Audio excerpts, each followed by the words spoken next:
Welcome to Las Vegas Motor Speedway, where tonight, drivers of the Blazer Sim Racing AMSOIL Truck Series look to roll the dice, gamble their way to victory in a Grace the Cat 200 here on JCTV. If you're joining us, it might be because you're not a football fan or you just don't have true. Peacock. Yeah, which a lot of us don't. I do, but honestly, I don't care about the teams that are playing tonight. So I might have it on the side. I might keep y'all updated if we got a chance. here we are. All I'm saying is I don't like the team in red. So go the team from Florida, simply because I just can't stand the team in red. Go team. So anyway, I don't want to be sued by the higher ups that are watching. I love football. We're here for racing though. Nathan Lehman currently P1 on the practice charts. Michael Walls P2, and John, we come here for race number 2 of the season. Last week at Daytona, it was a wild one. And Oscar Enriquez, guy that was just making a one-and-done start, ended up winning everything there was to win last week. He took the pole, he took the stage, and he took the race win as well. Incredible drive by Oscar Enriquez, but we're not going to see him for the rest of the season. At least most of it, yeah. It was awesome to see him win, but for these guys who are fighting for the championship, I mean, Daytona's already such a, you go there, you just want to win, right? You always want to win at Daytona, and it's something I can't do because I just suck, I guess. But yeah, you just want to win at Daytona, and then you think about the championship. And all right, think about setting yourself to get good points, setting up to yourself to get stage points, setting yourself up to get wins. So that for me at least. Last week was all about Daytona and winning at our most prestigious track. Now it's about setting yourself up for a championship run. Yeah, I mean, so many seasons can be started off the right foot at Daytona, and for others, it can go in a direction that, oh my goodness, I just saw 2 deaths at once. But for others, it can go in a direction you don't want it to go in. And I want to bring up an example. Cameron Caldwell, he money shifted, and he blew his transmission, blew an engine, and he finished second to last as a result. And definitely did not start off on the right foot that he wanted to. We come here to Las Vegas. He's looking to rebound. I mean, right now there's winter storms going all around a bunch of states, and currently Cam is without power. He's not here right now. Yep, and usually you get a few mulligans. He's basically used 2 of them. One of them's not any of his doing. The other one's such a rare mistake. You never see that former series champion do things like that. And last season was such a display of that, so consistent. And it's right now he's got to. I feel gutted for him. You got to feel gutted for him that he doesn't even get a shot to race tonight, unless something changes really quickly. What in the world is Cody McCorkle and Matt Steiner doing right now in practice? Come on.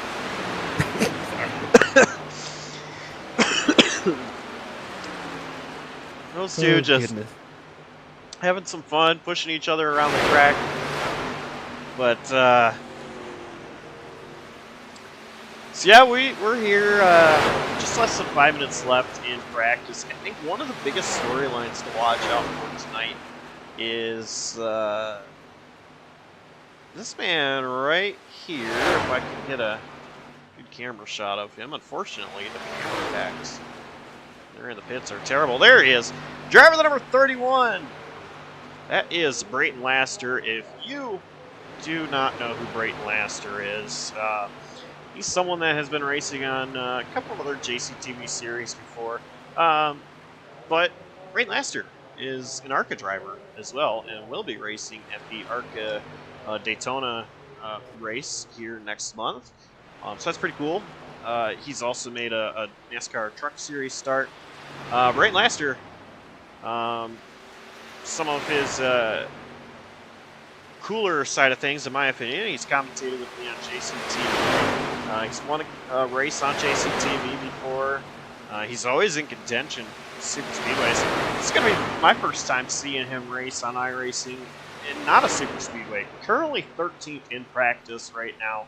I'm kind of excited to see how he's going to do against the guys that are regulars of the Truck Series, and him just coming in here looking to have some fun and take home a win. This is really awesome for everyone involved. Awesome if you're racing, awesome if you're watching. You have a real race car driver. I know it sounds crazy because, I mean, it's amazing what the internet can do. Amazing what iRacing can do, where whether it's a league or an official race, you could be racing not just real race car drivers, but real NASCAR drivers who have made NASCAR sanctioned starts. So it's really cool to see how you could stack up against those guys. And sometimes I think in the back of my head, could I drive one of these in real life if I ever got that opportunity, which probably will never happen. But I think that's pretty cool to be able to measure yourself up against people who have done the real deal. He's done the real deal. He's really driven these race cars, and he's really talented. So this is awesome for everyone involved. One of the coolest moments for me on iRacing, I got to race with Myatt Snyder in a NASCAR iRacing Series race at Talladega. And, there was some uncertainty whether it was the real Myatt Snyder or not. But I found out the next day that he had posted a link to a Twitch channel where he was streaming him doing some iRacing races, and he was sure enough in that race. And just racing along side by side with him. I actually had a screenshot where he was side drafting the crap out of my door, which I didn't like at the time, but it just it was a pretty cool experience, and the only time I've actually been able to race with a real driver. I've not been able to race with Brayton as much as he's been on JCTV. I've been in the booth for all of them, so. But no, it's so cool to see Brayton out here. He's a pretty cool guy. I've gotten to know him a little bit over the off season, and just a little bit of who he is. But John, we have a minute left. Who is your pick to win? My pick to win's in a snowstorm right now. It's crazy, and my other one isn't here for some reason. So let's see. We're gonna go with Alonso Chicano. He's going to start off here pretty strong with a win at Las Vegas.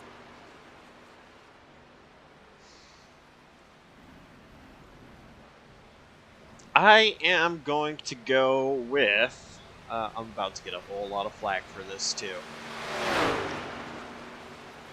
The person that Jonathan Parker called the weapon last week, I'm going to go with Michael Walsh. He seems to be really good at mile and a halves. He's an aggressive driver. We all know that. He's currently P2 in practice right now, and, I mean, he's a former winner in this series. Somehow. A couple of times. We've seen him win a couple times at mile and a halves. I think Michael Walsh can get it done. Yeah, he's very good at what I would like to call NASCAR heat style tracks, where they're a little more drafty if you've ever played any of the NASCAR heat games, where anything that's a mile and a half or longer is usually pretty draft heavy, and he's very good at working the draft. He's very good at wheeling that thing, putting his truck or car in the right position. So that's not a bad pick, even though he is a weapon. So we head into qualifying, and I always love to know who the fans are picking as well. So let us know your picks to win. I know one person, the Duran clan, loved to see his boys go 1-2. Justin and David, both awesome drivers, and though neither one of us picked one of the Durans, I feel like they are ones to watch out Yeah, for as well. they're always a threat. Yeah, when I raced full time, they were always a threat. Always people I had to keep in my mind. I was worried about, not in a bad way. You're worried about in terms of, man, they're fast. They're going to push me to my limit. So yeah, they're always ones to watch out for. And both of them multi-time winners in the AMSOIL Truck Series as well. David Duran scoring wins on super speedways. Justin kind of all over. And Yeah, he's David isn't got just quick at the super. -1 though, Justin, with that wreck at Atlanta that he caused. And David isn't just good at super speedways, despite his success with the wins there. He's had really good success at I got other a couple tracks. that comes, yeah, a couple that comes to mind for me is Nashville Season 3, Nashville Super Speedway. He was very fast there, and I don't remember exactly what happened, but it didn't work out, and it didn't work out for me either. Michael Kruger ended up winning. And Iowa last season, so fast there, and he got some fluky pit penalty where like he never gets those. So he was just so dominant at Iowa, just couldn't quite get it done. He can get it done at any type of track. Those short tracks. I guess I know Nashville Super Speedway isn't a mile and a half, but it drives like one to me anyway. Currently, Nathan Fuller P1 on the board, a 30.586. Watching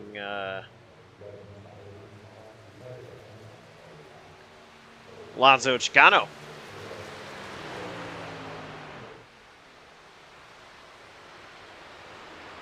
He goes P3.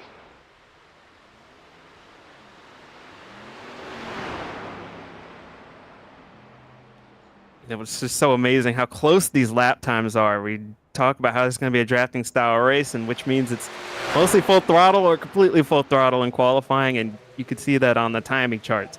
How it's just little margins that are separating these positions.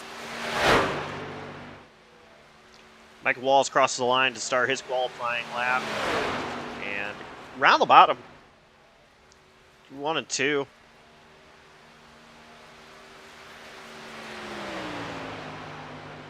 Good looking Liberty University Chevy. Liberty Bibberty University. That would be Dawson Allen.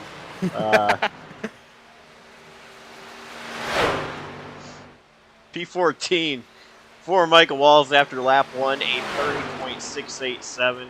Andrew Elias sitting on the pole right now, a 30.579. What is going on with the universe with Andrew Elias sitting up top?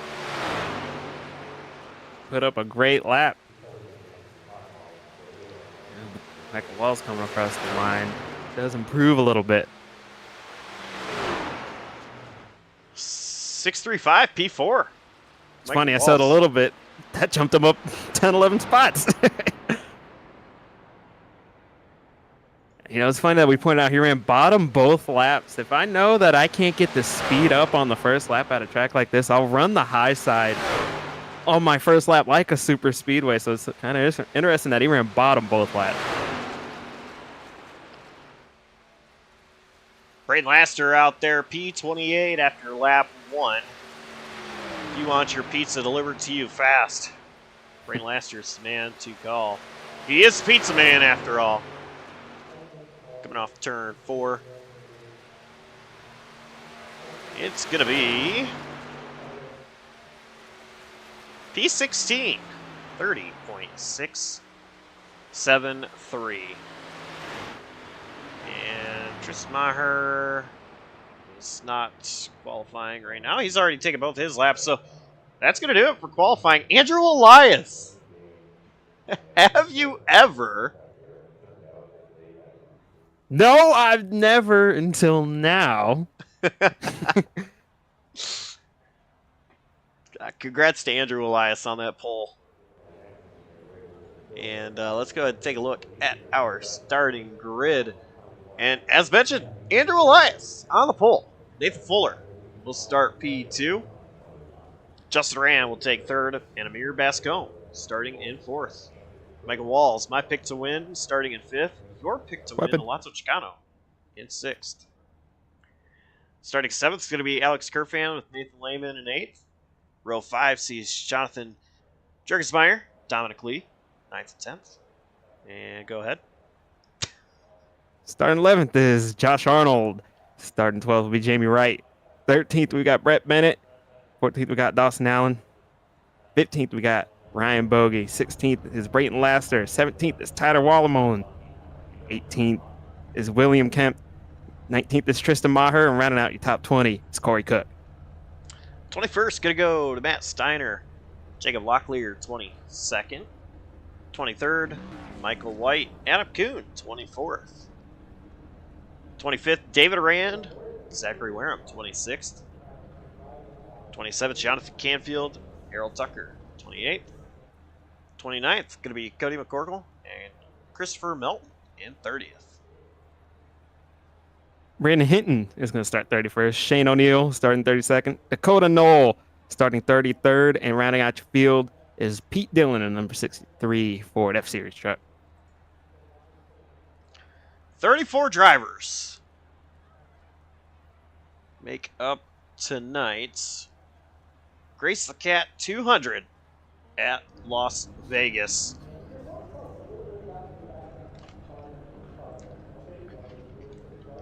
Tell you what, if you want a cat, get yourself a calico. I love calico cats, and Grace is a pretty cool calico cat, if I would say so myself. Listen, I'm not a big cat person, but he's telling the truth. Grace is awesome. Grace is the only cat to have sponsored multiple races on JCTV from the first year that actually it was like our second or third broadcast we did on JCTV. It's Grace Cat 200 at Michigan, which Alonso Chicano actually won that race. And there's been other races where we've had Grace Cat is the name for that. And yeah, Grace is my cat. She's an 11-year-old calico. I got her. She was just a tiny kit back in 2012. That's how math works. That's all good. It's hard for everyone, especially after last week's fuel mileage fiasco. Apparently, no one could do math. Well, some were able to do math pretty well. 134 laps make up tonight's race. This pace truck rather, gonna make its way to the safety of pit road. The field in the hands of Andrew Elias inside the restart zone. Green flag is out. We are underway.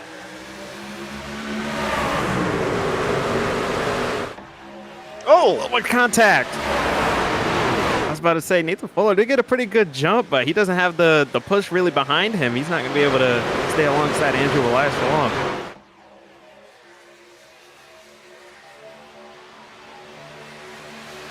Andrew Elias getting a big push from Justin Rand.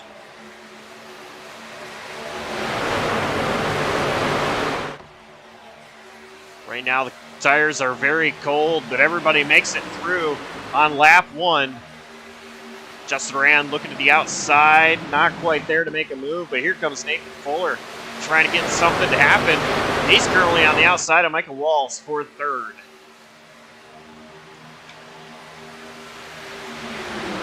Justin Rand actually now to the outside of Andrew Elias. Very good at these mile and a halves. I'd be pretty scared of giving him control of the race pretty early. That could be a long day for everyone else. And he is getting a big push from Nathan Fuller. Andrew Elias still hanging tough.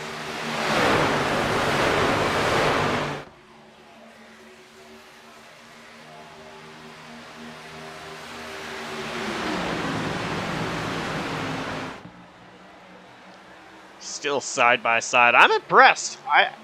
We have a caution.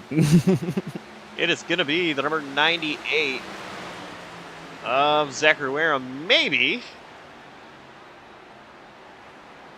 I believe it is. He's got some front end damage. Weird crash.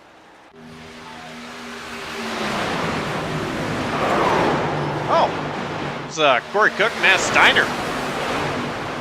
And that Wareham kind of got into the back of Corey Cook.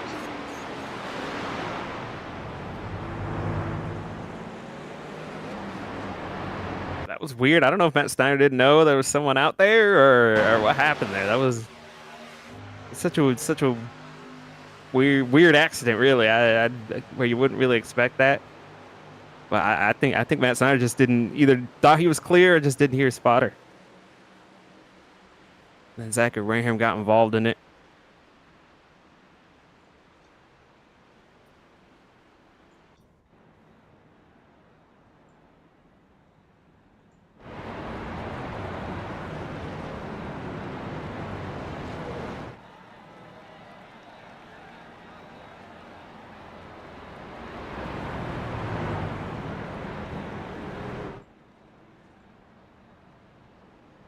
So let's look at the race analysis. Track course is Las Vegas, 134 laps. The weather is clear. It is 71 degrees Fahrenheit-ish track temp. And we are, yeah, and I think it's going to continue to get colder as well. Right now, in sim time is 6:22 p.m. So it's, I think it's only going to get colder. More grip, and you think you're seeing a lot of pack racing right now. Just give us some time. It's going to be big time later on. So I was starting to say, though, John, before that caution came out, that I was really impressed with Andrew Elias. I was wondering, kind of, you know, if a little bit of an experiencedness being up front would come into play, and Andrew would struggle maybe, but I didn't really see any struggles out of him outside of the little bit of initial contact between him and Fuller right as soon as they went green. I think Andrew Elias was doing a great job holding his own, running up with these guys.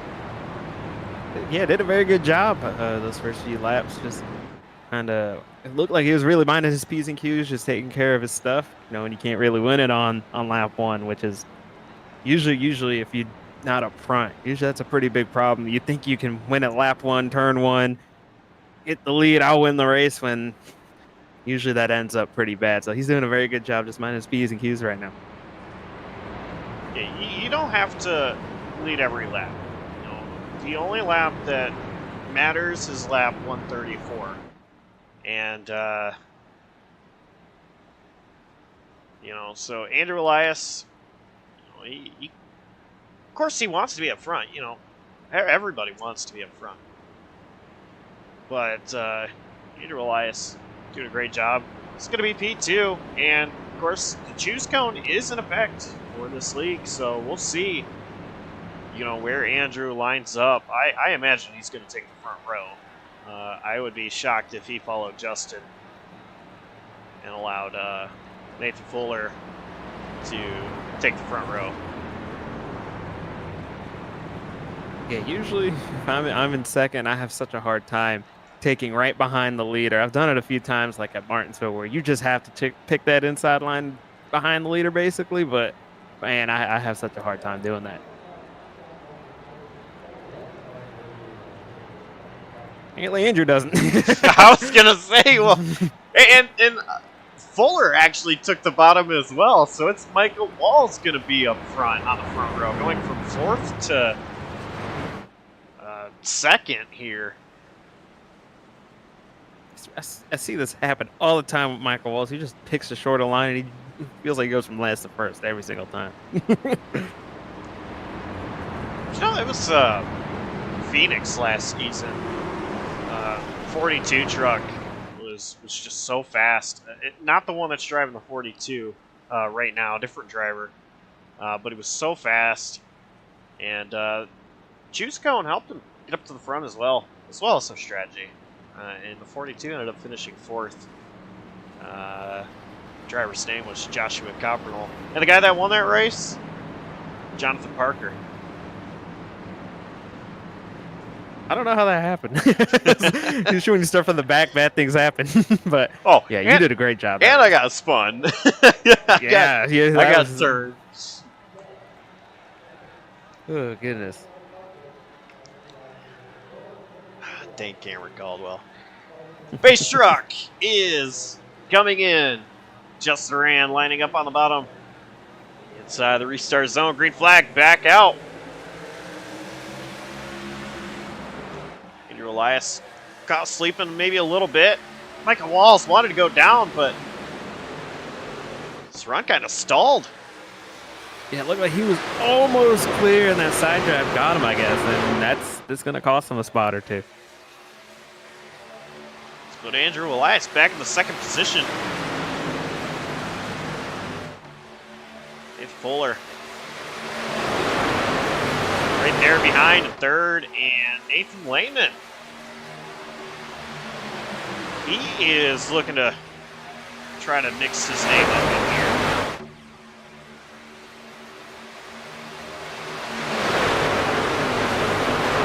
Nathan Lehman in the AMSOIL truck representing there. He's doing a good job so far, just keeping his nose clean.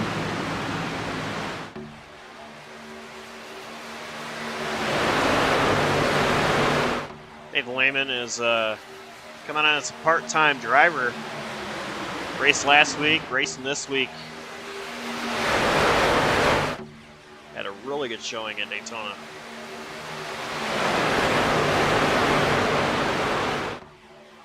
Lehman actually taking a peek underneath Fuller, just not able to make the pass happen. But, you know, just behind these guys, look at that 47, Brett Bennett. So hungry. I know he is. He does a good job, I think, of just, you know, keeping a smile on.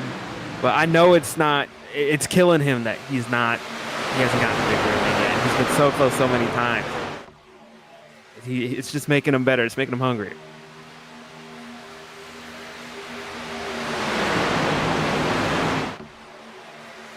Brett Bennett.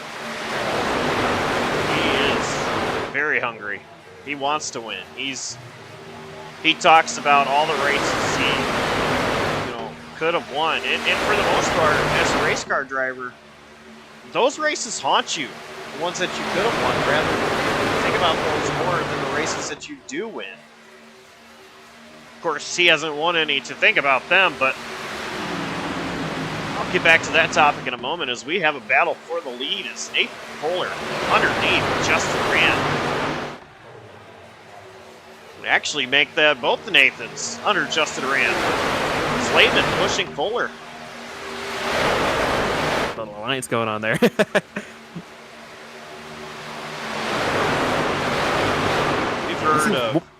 Oh, you go, sir. We've heard of the Dale and Dale show. We've heard of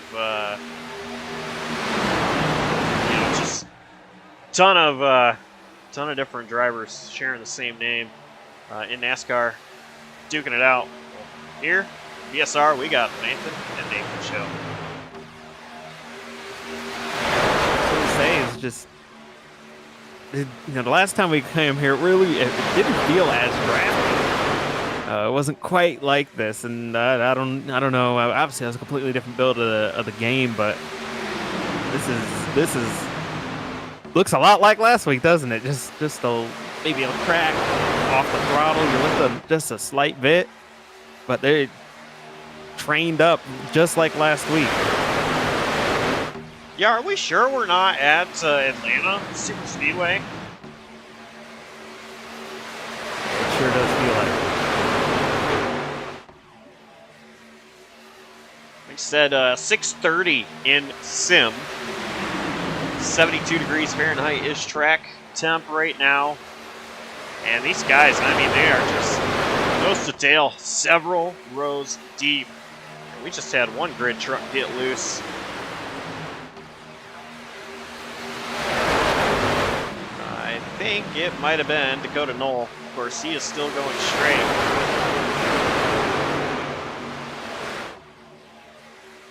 Dakota Knoll running 16.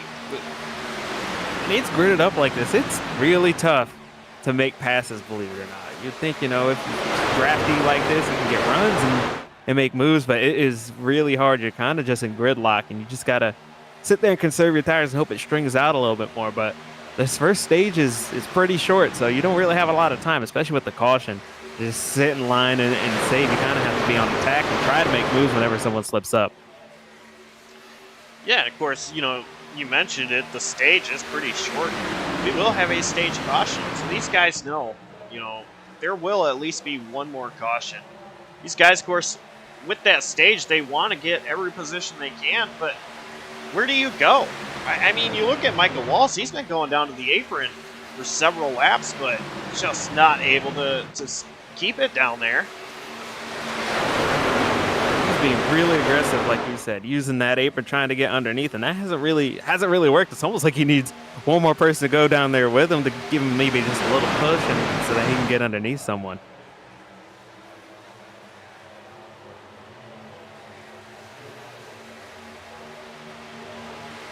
If Lehman actually going down to that apron this time by, and oh man, so close. Hey, Micah's, I mean, of course I'm keeping an eye on him. He's come a little close to clipping Nathan a couple times when he's gone to that apron, and I think some people have cut him a break, or he's actually done a good job of cutting people breaks when he's maybe kind of there, but he's not actually there, so the weapon isn't being a weapon yet. Nathan Fuller still leading this race. Fuller is one that he has yet to win in the AMSOIL Truck Series. He's been a regular for a few seasons now. Fuller has a lot of speed. It's just a couple of racecraft things that have kept him out of victory lane, at least from what I've been able to see. But Nathan Fuller is a very fast driver. It's fast almost everywhere we go.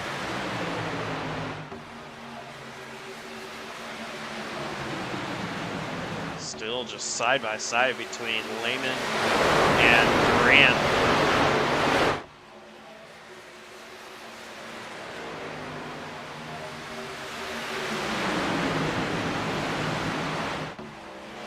Just no room for these guys to go anywhere. And I gotta wonder, if Justin Rand gets a run like he is here, does Fuller go up? So you try to block that run from Justin Rand. We've got a lap car to deal with. It's Matt Steiner in the 38. Might be 4 wide. Oh, gosh. Oh, my. It's going to shake things up just a little bit. It was the one time Micah was able to get underneath Nathan Lehman there. And, of course, there just happens to be a lapper there. And the wrecking. Harold Tucker.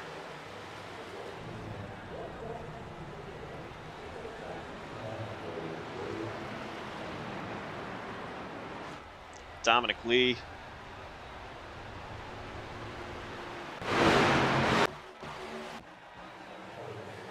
Wow. Looks like Dominic Lee got into Harold Tucker. Open in the corner way too deep. Oh man, Corey Cook almost got into, I think that's Shane O'Neill. Couldn't exactly tell. It was. He came pretty close there.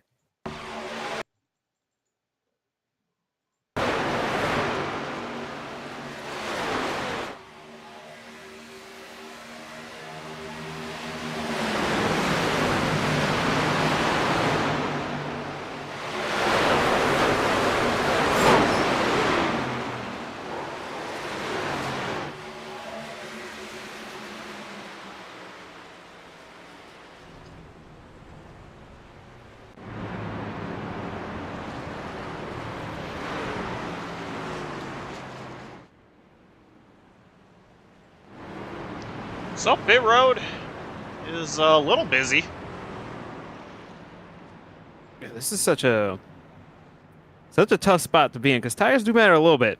I promise you, they do matter, and it's just one of those. Do you want to use a set now just to try and get a stage win in gridlock?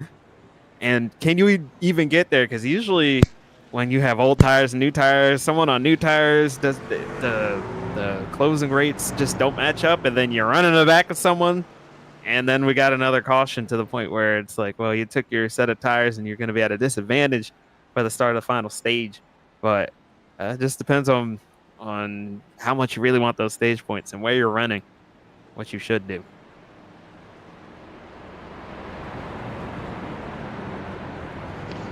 I have one stage win in league racing, and it came in a league called Monday Night NASCAR.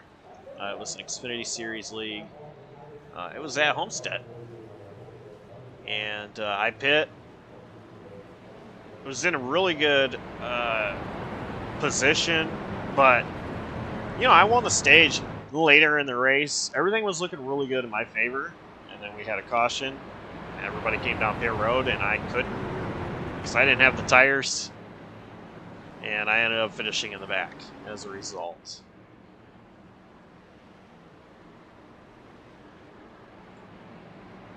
Yeah, and last night's race broadcasted here on JCTV in the DI9 Designs NEOR series. Yours truly didn't have any tires at the end of that race, and I had to stay out and go for broke, and almost worked out. It's so interesting about these tire set limits is that it's just, I personally hate it. I personally don't like it, but it really does. When you take those tires, really matters, and it's hard to predict, isn't it? Oh, it really is. That race was pretty insane that we saw from the DI9 Designs NEOR series. Pacey Wygent, of course, coming away with the victory. Not that I need to remind Jonathan Parker about that, but man's fast everywhere. He's such a fierce competitor. I love racing against him every week. He's been a lot of fun to drive around, and I'm looking forward to the rest of the season there. And myself and Brett have really talked about Brett Bennett in the booth with me for the NAOR series. We've talked about it. I mean, the two to watch out for, we think, based off last season, is Pacey Wygent and yourself, Jonathan Parker. Nick Kapiak was really good last night. I think he's the one you got to watch out for. I promise you. Nick, I think this next gen kind of suits him a lot, and I think he's going to come into play as well. He said last night he thinks what we saw out of him just proves that the old vet still has what it takes to find victory lane. Of course, he dominated a good chunk of the race, and yeah, me and him going back and forth, so much fun. It's that. And with a package where it's so hard to break away, me and him broke away from the field multiple times. I was trying my hardest to shake him. I just couldn't. He's got it. I promise you. If he runs like that, he's going to win multiple races this season. Yeah, I agree. He was looking really good last night. Green flag is out, though. We're back underway here in Las Vegas. BSR AMSOIL Truck Series. Brett Bennett, where's he going? It's a good question, but man, Justin Duran did not get a good launch, by the way. That was a rough start for him.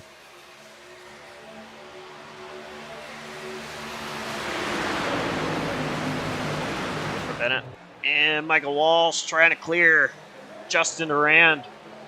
At 42, Amir Bascombe as well up in the mix.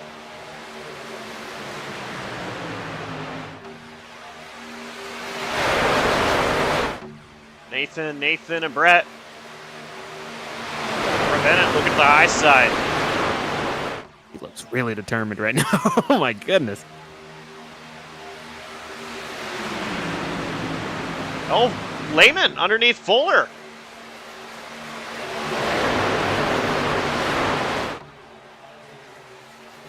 Nathan Lehman taking his Ford F-150 up to the front. Lehman led that lap barely.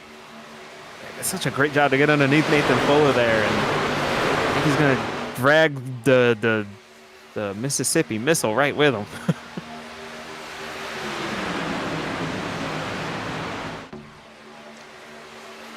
Fuller doing a great job hanging on the outside line. Pinching Lehman down just a little bit.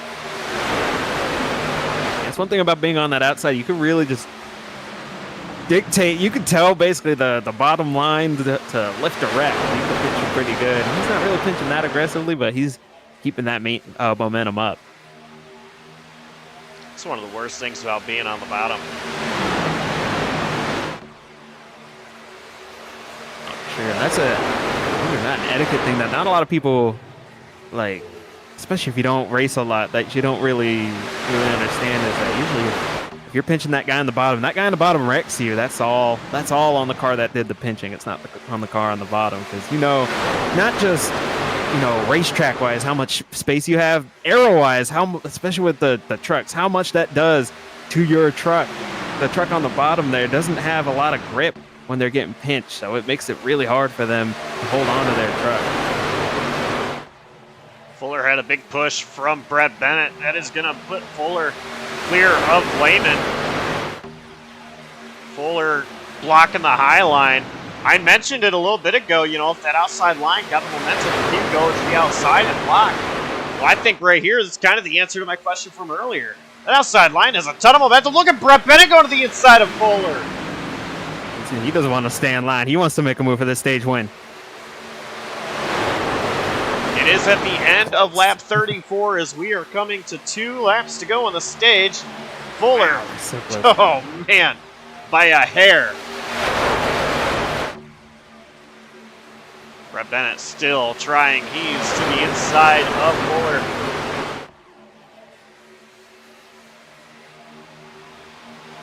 And here comes Justin Duran. Now Justin looking at the inside of Fuller. Yeah, recover from that poor restart pretty well, making contact, a little bit of contact with the Ford truck. Justin Duran side by side with Nathan Fuller. Last lap of the stage. Fuller goes wide.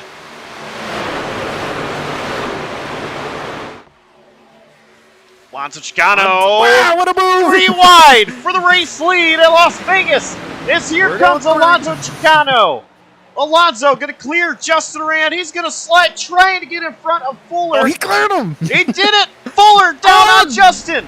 Drag race to the line. It is Alonso Chicano winning the stage.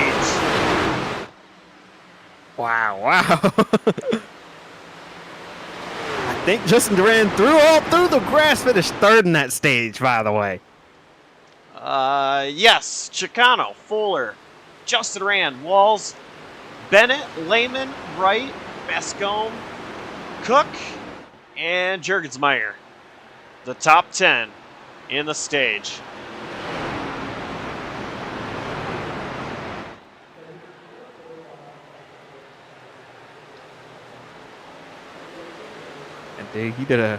Justin Duran not only finished third, did a good job to not wreck the truck, right? Or come up and wreck other people. Did a great job there. I know it's going to be a little sour that he didn't get the stage win, but at least he can still race for the race win, right?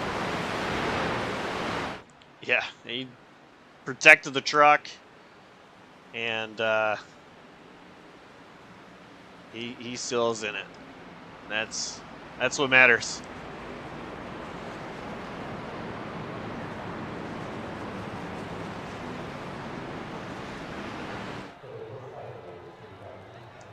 So we are going to catch a word with Alonso Chicano as soon as he is done pitting.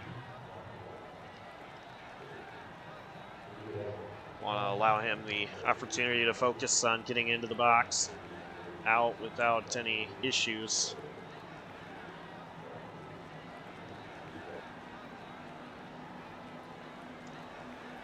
Alonso Chicano, though, I mean, he's been around JCTV from the get-go.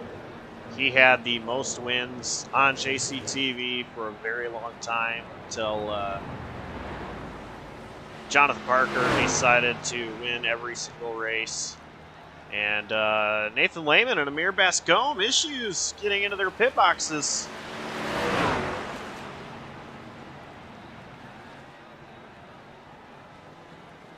Race off pit road's going to be won by Fuller.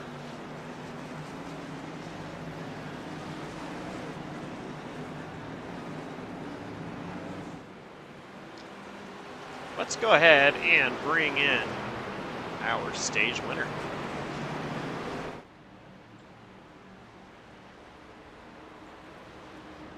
Hey there, Mr. Not Famous. Hey, how's it going? What a move to win the stage. Yeah, thank you. I gotta say, I'm pretty proud of that one. It sucks I had to put Justin in a crappy position there, but you know, I didn't get into him. It looks like it was the 4 that did, so no harm, no foul, at least from that part. But yeah, we were saving our tires pretty good there just to be able to make that sort of move and be able to have it stick on the bottom. Well, that finishes up stage 1. Is there anything you learned from stage 1 that you're going to use for the rest of the race? Yeah, it's scary. There is just, I mean, it's pack racing and it's intense, and everybody's being aggressive like they usually are. You got the usual suspects up here making the kind of moves that you would expect from them. So I was just kind of just trying to lean back and let them do their thing, but there's really nowhere to go unless you move someone out the way, which I've seen that happen once or twice already. But yeah, just gonna try to continue to do what I've been doing and save a little bit of tire and hopefully be able to capitalize in the right moments again. All right, well, good luck to you. We'll let you get back up with your teammates, and maybe we'll talk to you a little bit later. Thank you. Hope so. Alonso Chicano, winner of the stage here tonight. So Andrew Elias, he came down pit road.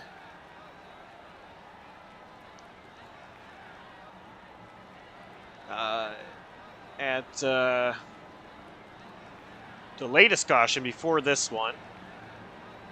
And so he elects to stay out. Nathan Fuller wins the race off pit road. And it's going to actually be Andrew Fuller and Chicano on the bottom lane. I'm a little bit surprised to see this in the sense of with Elias having older tires, he might not fire off as well as now just Rand being on that front row. So I'm a little bit surprised to see that both Fuller and Chicano took the bottom line here.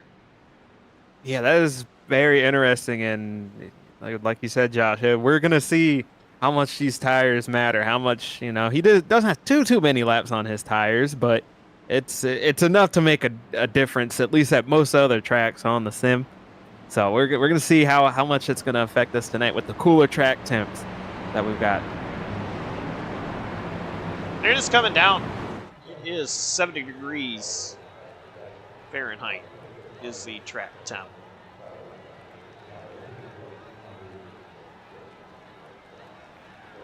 And sim date August 3rd, the day before Jeff Gordon's birthday. Crazy that you know it. August 4th, 1971. Pace truck is inside the restart zone. Green flag is back out. And a pretty good launch out of Andrew Elias.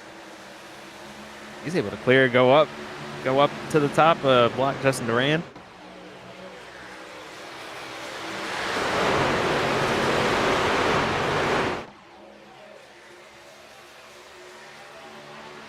Here comes Fuller to the outside of Elias.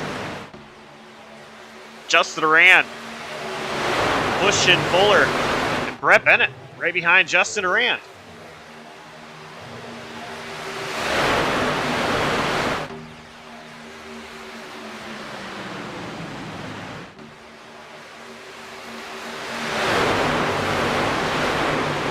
I can't tell you how intense this is. They make it look so easy. Fuller and Duran clear of Elias, and Justin Duran Moves underneath Fuller. Duran looking to take the lead. He's going to slide up in front of Fuller. And Fuller, I think, wanted to try a crossover, but staying behind Justin Duran.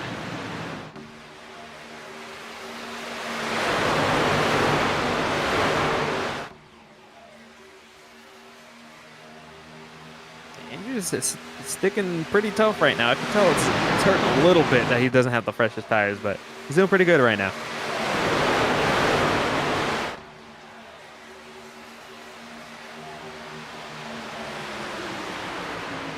I think Andrew went to the drawing board on the off-season. He is doing an amazing job right now. He's driving really hard, doing a great job at it too. Brett Bennett trying to make the move on Elias, but Michael Wall's right now underneath Brett Bennett.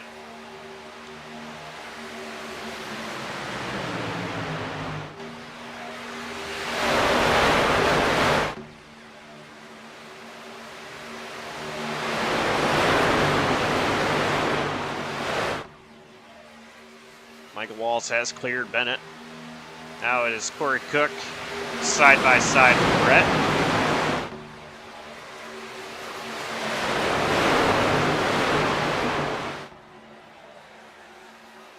I think it's a little bit more calm this time around. Yeah, I was about to say that. It seems like they're trying to get a long run in here. It's everyone's just kind of minding their P's and Q's. Not like that first stage earlier. And we were at Daytona for a second there.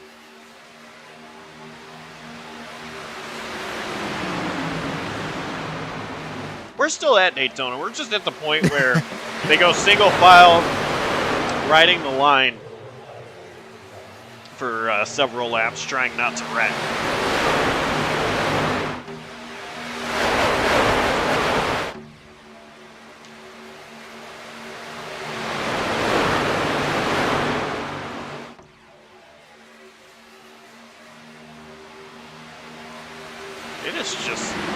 It looks so hard to generate any kind of momentum.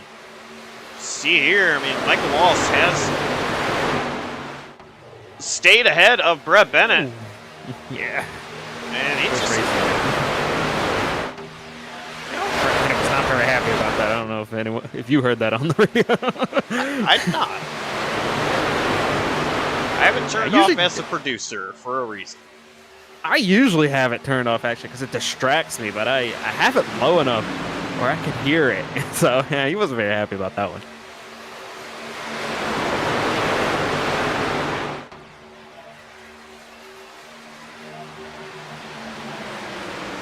Big shout out. Jamie Wright here is doing a very good job here, just outside the top 5. Started at 12. He's been able to work his way up through the field a little bit, putting his 89 truck in some good positions.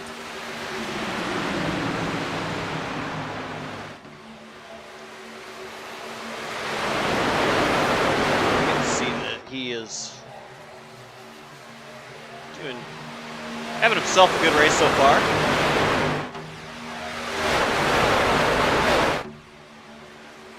Ball's got underneath Andrew Elias there. He's trying really hard to split that way, man. Brett Bennett pushing Elias.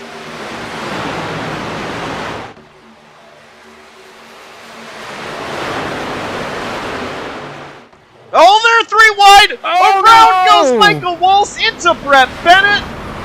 Josh Arnold around as well. And more chaos. I saw that one coming about 30 seconds before it happened. That looked like a Talladega-esque wreck. Oh my goodness gracious. Just see them 3 wide. Andrew Elias trying to get in line. He catches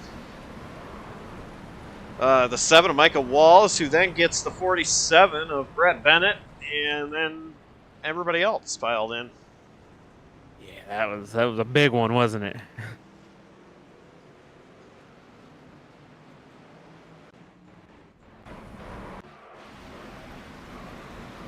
looks like Brett Bennett is just.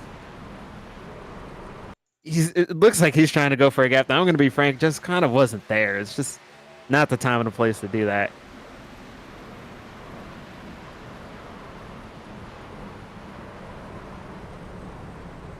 As a team owner, I'm seeing all the PBR trucks getting involved. You seeing dollar signs, Yeah. the expensive wrecks. Josh Arnold, Nathan Lehman, Jacob Locklear. I think the only PBR driver I didn't see in it was Jonathan Canfield. Yeah, he's appearing up there. I think he did all right getting around it.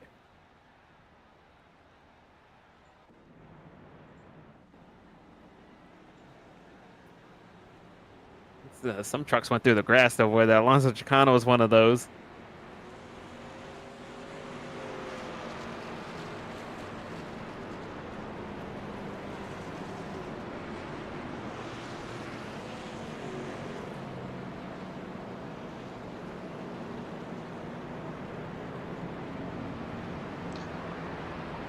Braden Laster scored in 24th, I believe. Actually, yeah, 21st. 24th was the position he was in last time he crossed the line. Right now in 21st. A few drivers coming down pit road. It includes Nathan Fuller, Andrew Elias,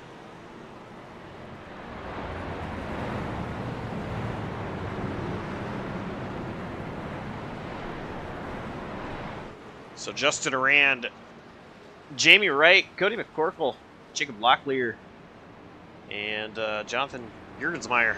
Top 5.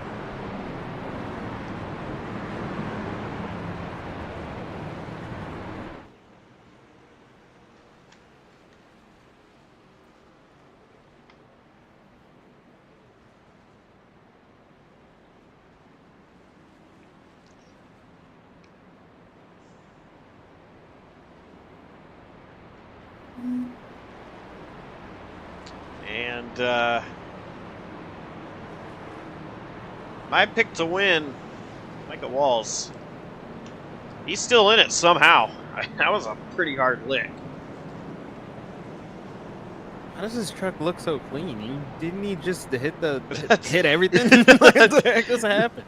That's what I'm trying to figure out. I see a little scuff right near his left rear tire, and that's it.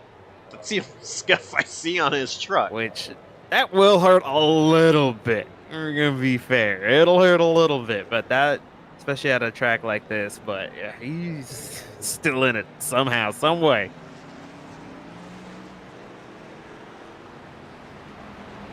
Once again, top 3. Choosing the bottom, this is going to allow Locklear to get into the first row with Justin Arand. I'm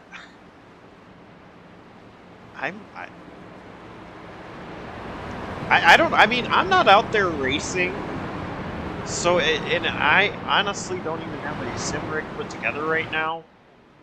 I have not driven since the oval refresh, so it may drive a whole lot different than last time I've been out there. I'm just saying, I'm a little bit surprised to see that, it seems like we're constantly seeing the first 3 all take the bottom. Yeah, from my experience, so far with the oval refresh, it's not that much different, especially at the start of runs. It's not really that much different. It's usually as the runs go on, a certain line might get slicker as more people are running on it. But yeah, I'm shocked by everyone. I guess it's just the leader has such an advantage on these restarts that they just kind of want to follow them. Pace truck is in. We're going to go green with 81 laps to go from Las Vegas to the Grace Cat 200. Green flag back in the air.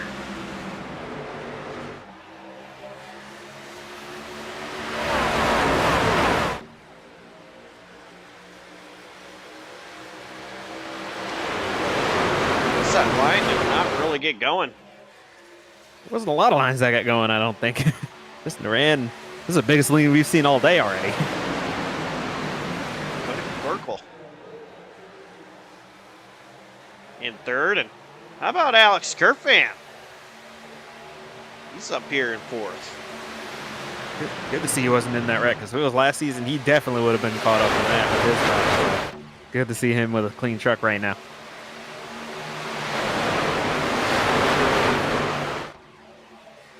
Oh, Justin Duran. Right, sorry, he's looking for the lead there. I think Justin Duran had a moment that allowed Jamie Wright to hold his outside. Not only do we have a battle for first, we've got a battle for third between Kerfan and McCorkle. And William Kempf right there as well. And now the battle for first and third has turned into the battle for first between about 7 drivers. Good.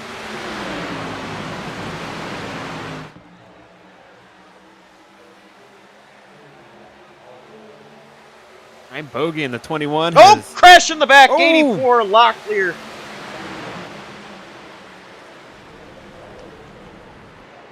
Oh my! Wow, Jesus. I don't know who that was. That Harold? It might have been. I didn't get to see it. Go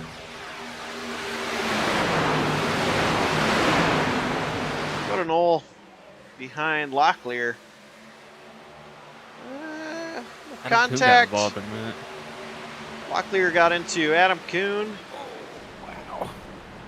And Harold oh Tucker. my goodness. About lost his truck.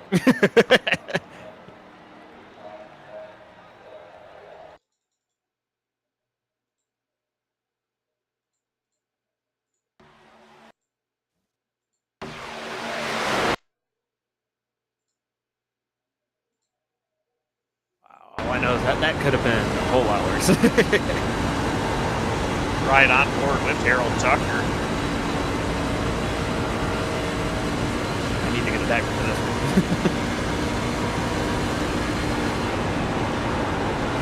I think I went back a little bit too far. There's the wreck ahead.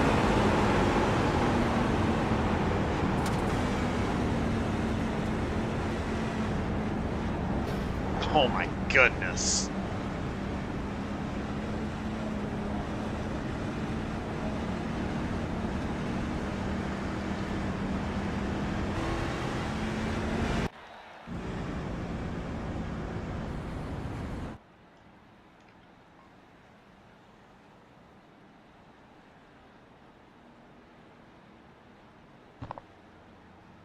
So we're not even halfway yet, and we've had this is our 5th caution of the night. Yeah, this is where it gets really hard to choose when to pit, right? It's usually it's such a coin flip, and track position seems to really matter. So it's just so hard to want to give that up. Adam Kuhn clipped in that accident mentioned. He was just on pit road. Yeah, hopefully it's not too bad. I don't think he got clipped that hard, but yeah, definitely did get some damage. A little bit on his right front there.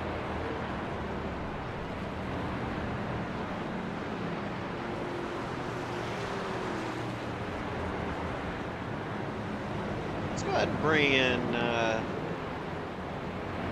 driver.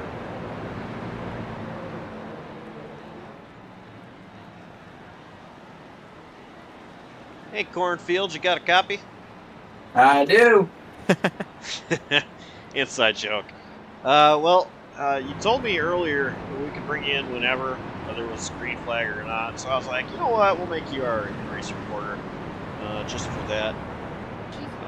Currently, you're sitting 23rd, but it's been a wild one out there so far. Just how's it looking behind the 16?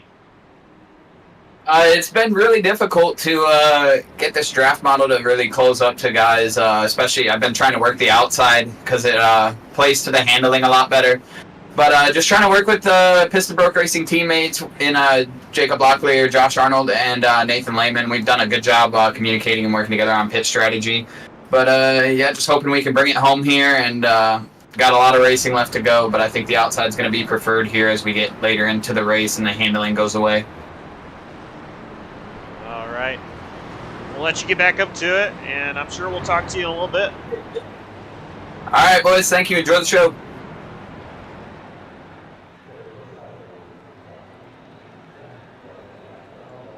Jonathan Canfield, driver number 16, Piston Broke Racing, Chevy for, well, PBR. Piston Broke Racing. He's talking about how the outside is going to be preferred, and people just keep choosing this inside, don't they? Yeah, this time it's actually top 4 drivers with the bottom. Could have Merkel. It's 5th. Oh, he's gifted the front row there. I mean, that's what it is. It really is a gift, isn't it? And how about the CEO of Bread himself, Ryan Bogey? Until that crash happened, I was just about to give him a shout out. He's worked his way up, and he's given the Cale Yarborough ride another ride because last week his internet wasn't really working, so I wanted to give Cale a proper tribute there instead of just blinking and then having to leave because of the internet. And his internet's holding up, and he's doing a great job.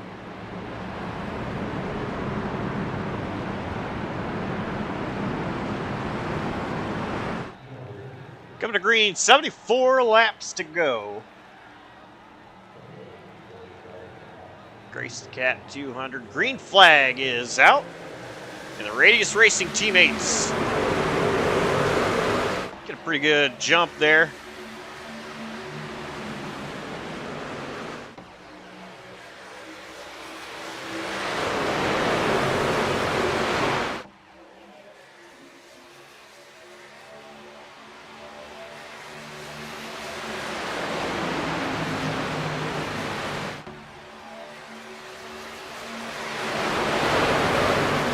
Guys, they want to get away from the pack. Yeah, they're trying really hard. You can tell they're pushing hard, trying to break that drive, kind of like what me and Happy Act, like we mentioned earlier, tried to do yesterday, just breaking away from the pack.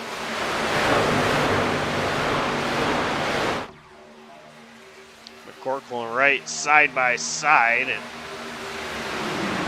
John Bogey, David Arand coming up as well. Side by side with Mir Bascombe.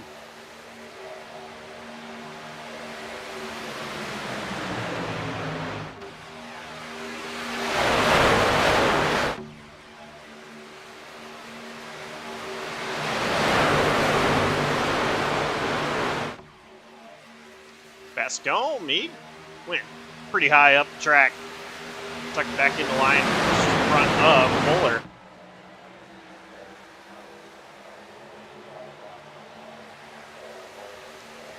Tell you what, I said whoever takes over the 42 better take good care of it.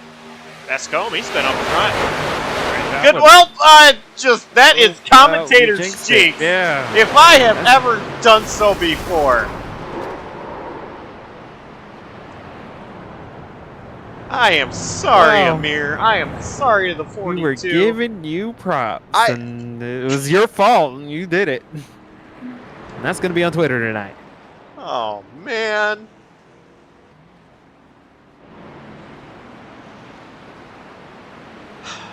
For those that don't know, I was in the 42 last couple seasons actually, and coming up into the booth.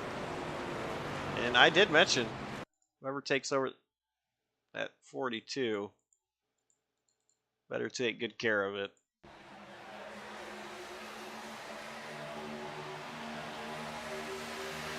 See what happened. To the outside, and it's a bad camera angle. I can't tell what happened there. I think he just come up on Fuller. Fuller tapped somebody, got loose. There was some more wrecking. Yeah, that was. I wouldn't really put the blame on anyone there. That was just such a weird situation where they just kind of come together, right? That was a little bizarre. Here is more of the wreck. Brayton Laster.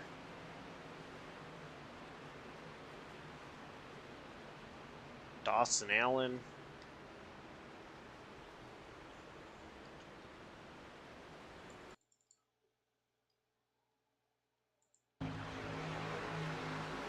Alonzo Chicano, maybe? Yeah, Chicano got into Laster, but Chicano actually able to drive through. Great, very good. That might end his name.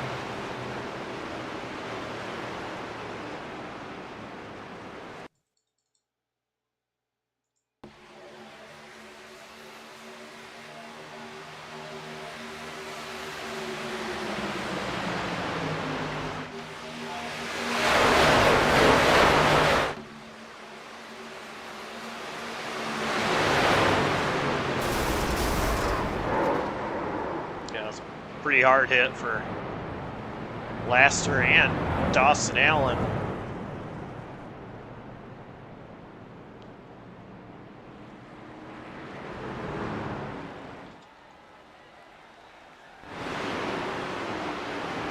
Their days are likely done. The amount of damage that they've got on their trucks.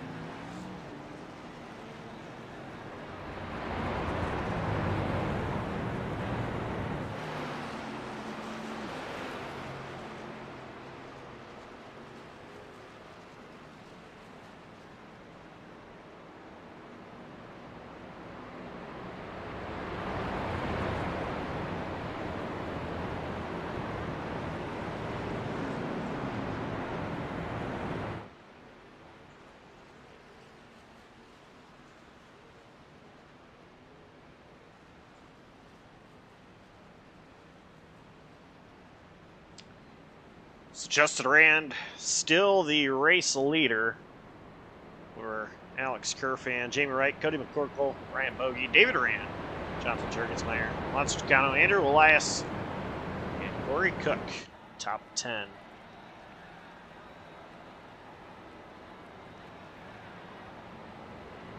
This choose, I'm very interested. We're gonna see at the bottom. I assume the radius trucks, 2 radius trucks, are gonna stick with each other. That seems to be their plan, right? But we'll see what everyone else does in reaction to that.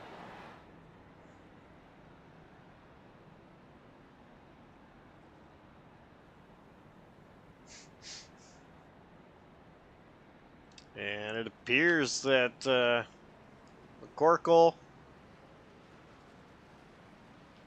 going to be on the front row, and now David Durand up in the second row. He's entered the top 5.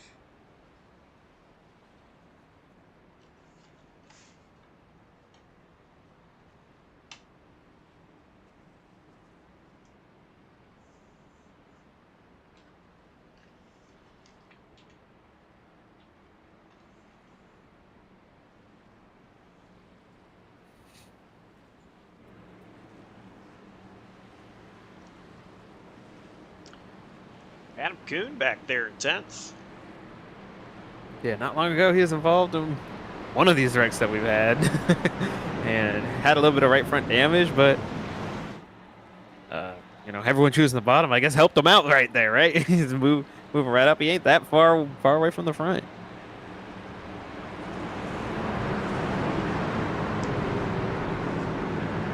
Just passing halfway in this race.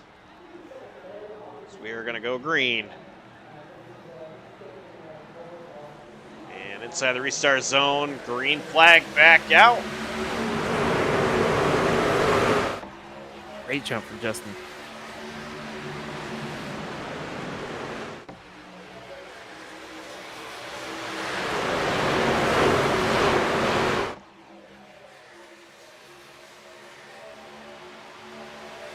is where I'm interested. Radius drivers on the outside, 24 and the 25. David and Alonso. Oh, Kerfan underneath Justin Duran. Yep, underneath. Trying to take this lead away. Justin slides in between McCorkle and Kerfan. Alonso Chicano pushing David Duran.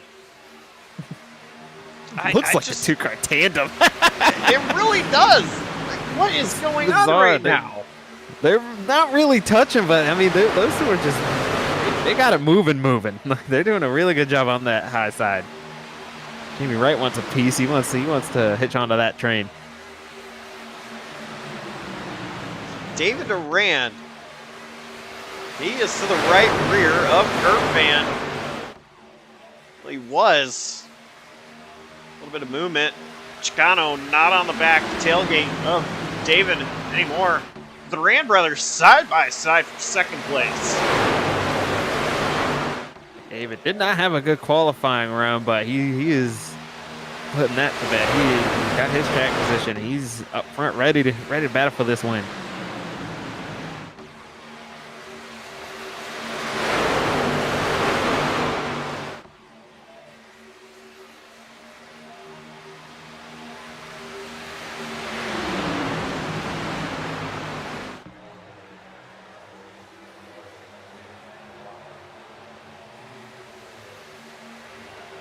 Oh, wreck into the back. Oh, we got a wreck in the back again. Oh! It's Dominic Lee that went around.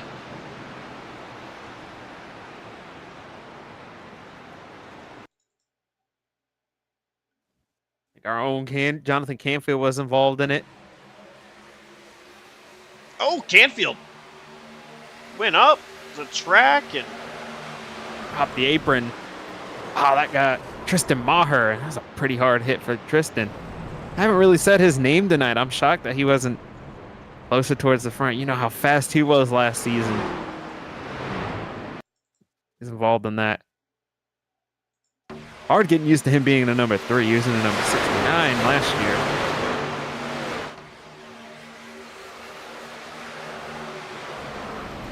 and Fuller involved as well.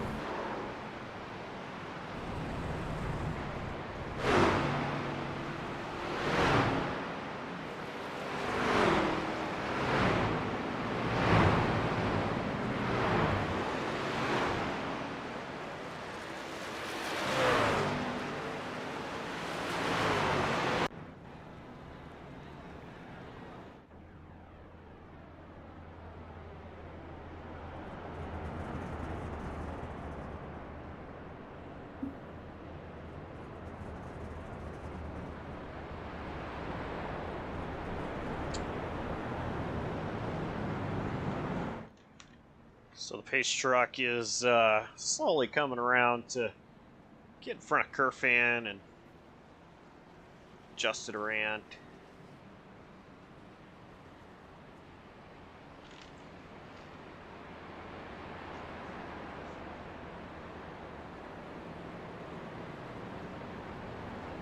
Looks like Alex Kerfan's trying to race the pace truck driver.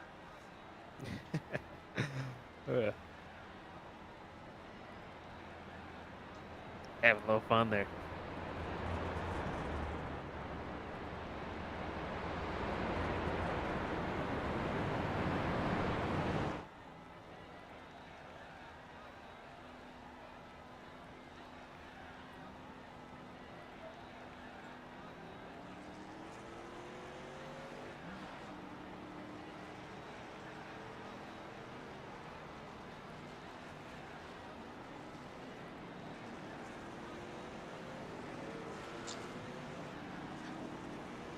Right now, if you look, you'll see laps since last pit for everybody. And 38 laps for the top 3, 24 laps for Chicano, McCorkle, Wright, 38 laps. Kempf, 9, the last 23, Lehman and Walls, 9. These guys are staying out. These leaders, I I think it would be foolish not to anticipate 20 more cautions. So they're probably going to stay out until they get their fuel window, right? And then if you keep running caution less, you probably won't have to pit again.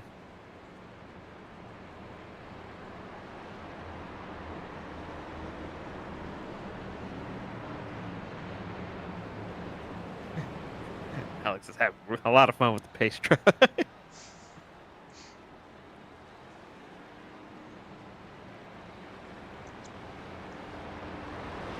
Can't hit the pace truck in here.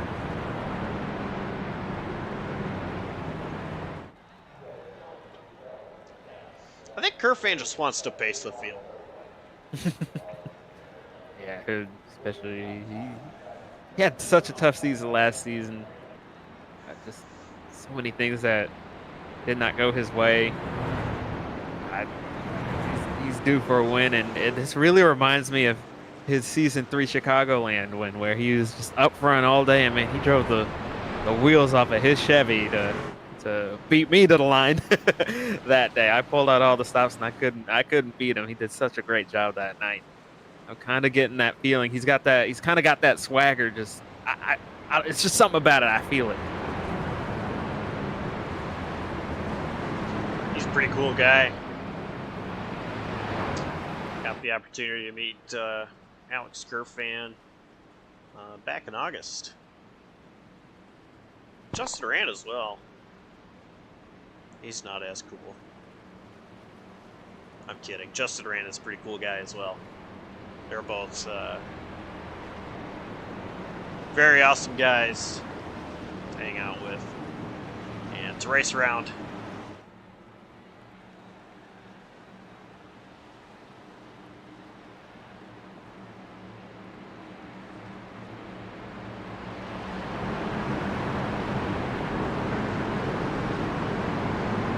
"58 laps to go at the line of the Grace the Cat 200 pace car. Truck hits pit road inside the restart zone. Green flag is back out.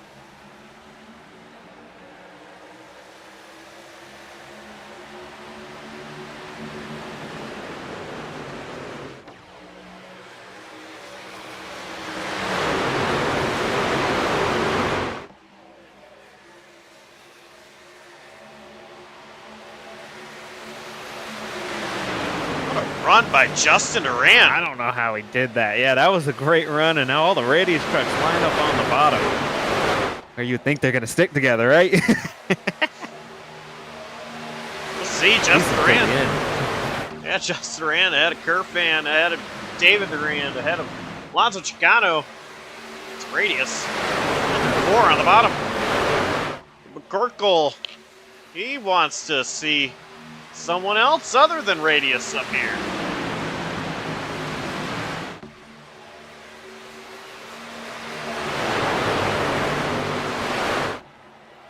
Junior Wright as well. Right, pushing McCorkle.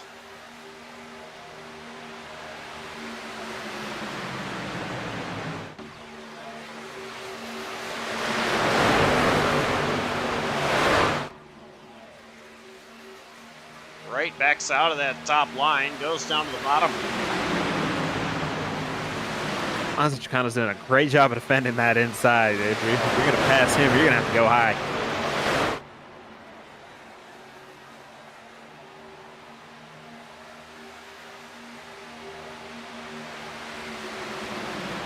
Those Radius drivers, I mean, it is so hard. Because when you race one Radius driver, you're racing the whole team! Big crash! Jamie Wright got turned to the outside wall.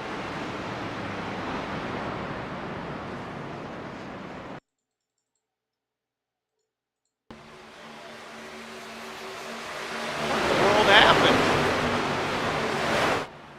Very good question.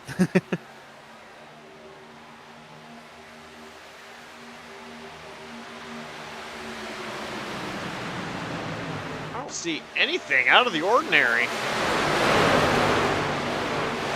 Another one of those. We saw that on the entrance of the corner with Fuller. It's in the 42. It's just Lehman didn't bounce out as much as you would expect him to. Jamie Wright came up a little bit, and they just make contact. I don't. It's one of those bang bang things.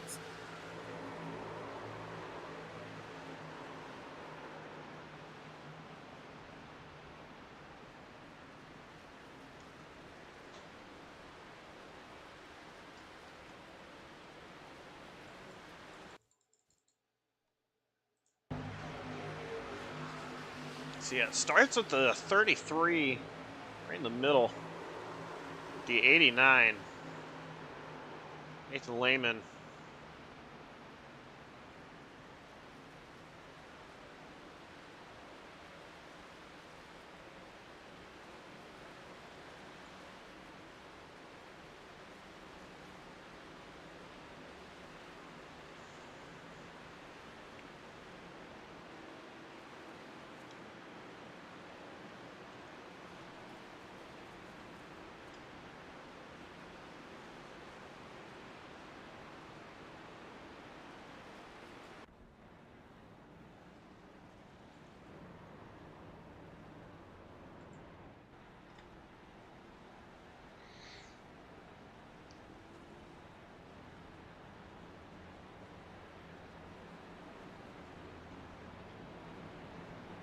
So we are under caution for the 8th time tonight.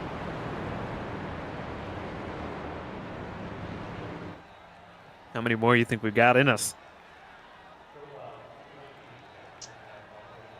I'd say about 3. Taking over you. I can't think we got 4 or 5. Energy's gonna heat up. I mean, we had just passed halfway, and we're still wrecking, and the pay window's starting to open up, right? So we're gonna see even more intensity.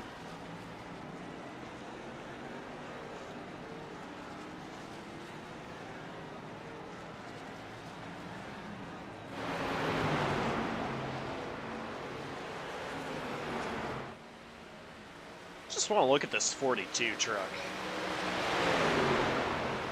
I mean, it is surprisingly still got all of its fenders.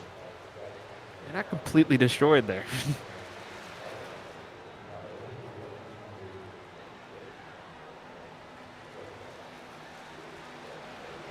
think he would have been basically out of the race with the hits he took. The way he hit that outside wall, but still going, getting those repairs in, and hopefully he can get a good finish out of this battle of attrition here.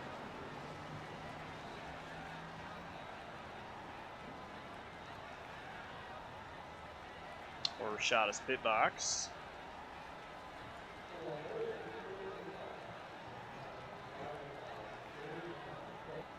I'm starting to think this is a race of nutrition, not attrition.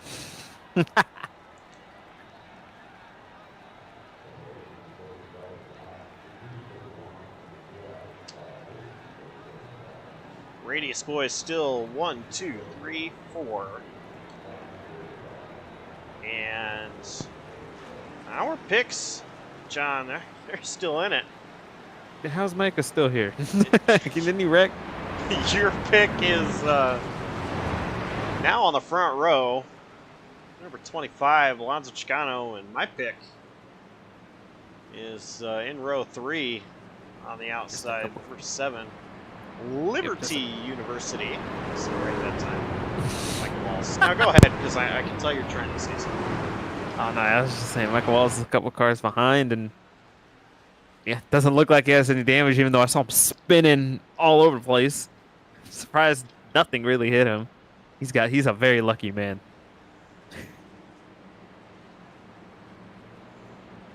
There's a lot of trucks tonight that we think should absolutely be destroyed, and they're not. New damage model, baby.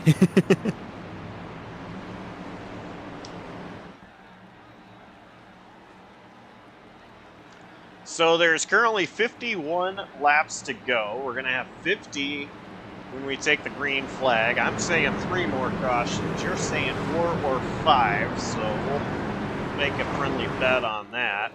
And Whoa, I didn't agree to that. just for bragging rights. is I'll all. go for it. Yeah, I'll go with it. Green flag back out.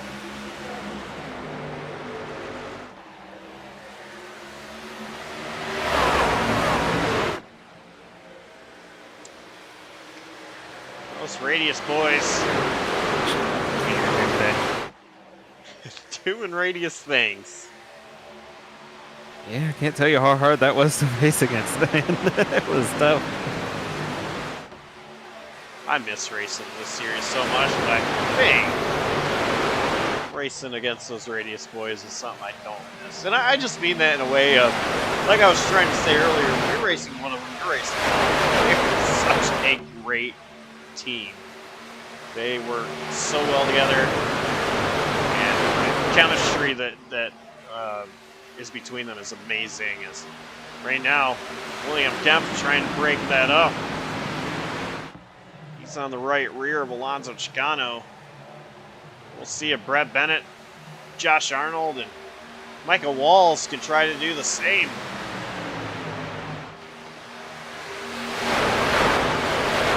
Brett Bennett goes with Alonso Chicano, goes to the bottom there.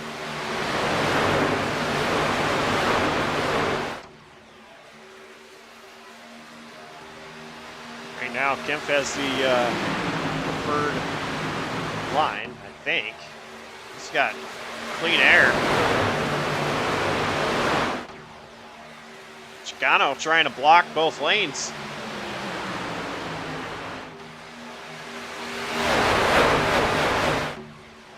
Again, protecting low, doing a good job of that. They're gonna wide. Mike was a little on the apron there trying to get underneath Brett Bennett.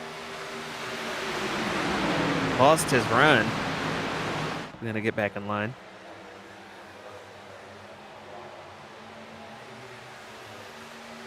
Brett struggling just a little bit.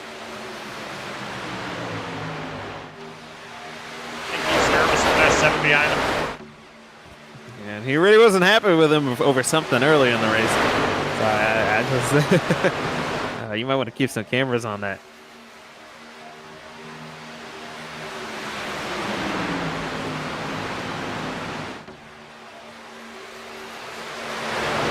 Still holding on to the outside of Brett Bennett. Alonso Chicano making sure neither one of them get a run.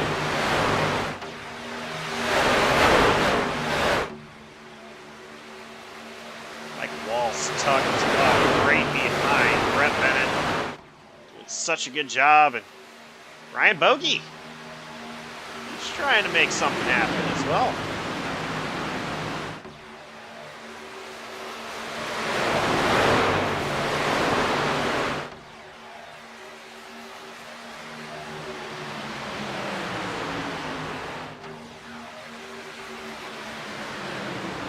Pretty much. The top 11 drivers all under a blanket. Hit that basically all day. Just trying to get runs. It seems really hard to. I don't envy these drivers' positions.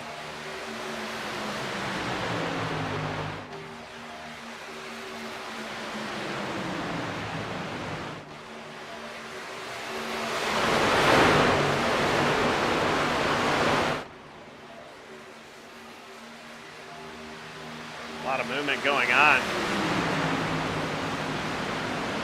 Josh Arnold right behind Kemp. But one driver I'm looking at right now that's coming into the picture is that number 44 of Andrew Elias. He last came down pit road 12 laps ago.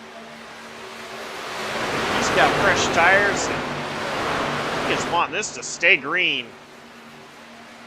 Let's look at Andrew Elias.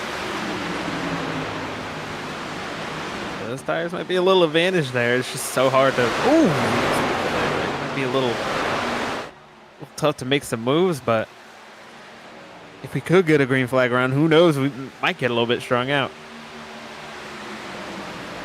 Now here's where mistakes can be made. For Andrew Elias, he's got the tire advantage, yes. He needs to be patient getting through these guys up front, though. He does not want to burn up the tires, because if he burns up the tires, you've got such a big advantage. You can literally wear them down so much that they even out. Yes, that is very true. It's very hard to juggle that. You feel like a Superman, you know, with a rocket ship. You're just like, I gotta go now. And in reality, he can take his time. He's got Adam Kuhn and Cody McCorkle right there with him. But if you just bide your time here, Jake and Luckley are there as well, but if you just bide your time here, you'll start picking these guys off one by one. There's 39 to go, still a long way.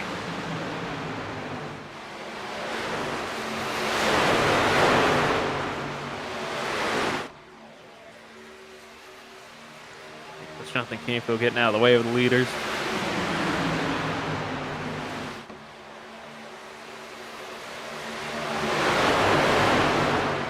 Canfield, tough break last week at Daytona.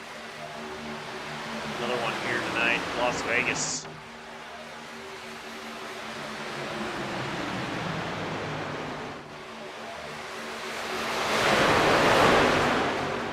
Elias on the outside.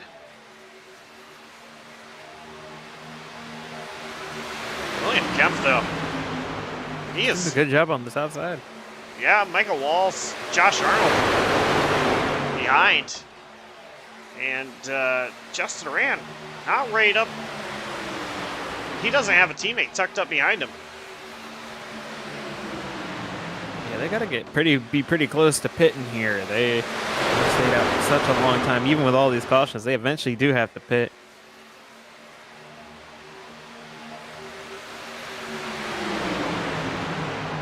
Walls goes to the bottom. Right on cue. Yeah. Here the radius trucks come to pit road. Along with Brett Bennett. Justin, Alex, David, Brett, and Michael White down pit road.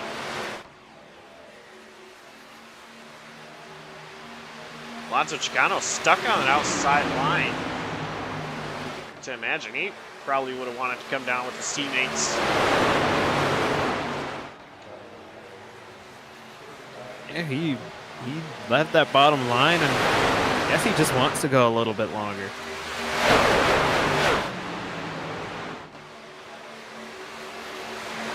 There's 35 laps to go here. Grace the Cat 200. William Kemp, Josh Arnold, Michael Walls, Alonso Chicano, Jonathan Schreensmeyer, top 5. Andrew Elias still hanging on back there. I think he's doing a great job. He's taking his time. There is no need for him to push right now. Exactly right. Excuse me. Yeah, he's just biding his time, knowing that some of those guys are going to pit earlier than him, so he doesn't even really have to pass him as long as he's got the draft and he's running decent lap times. He doesn't have to do anything too crazy. Just take care of his tires. Side for the race lead. Josh Arnold underneath William Kemp. Alonso Chicano. Huge push to that 09 machine. Kemp going to get clear of Arnold. Now Two Arnold. Mississippi drivers on the bottom trying to help each other along. William Kemp is doing a great job kind of controlling these two lanes. Alonso Chicano now clear. Cutting McCorkle. Trying to get clear. He is, maybe. Andrew Elias. Still picking these guys off one by one on that outside line. Oh my! William Kemp just had a big moment there. No harm, no foul. Keep it going.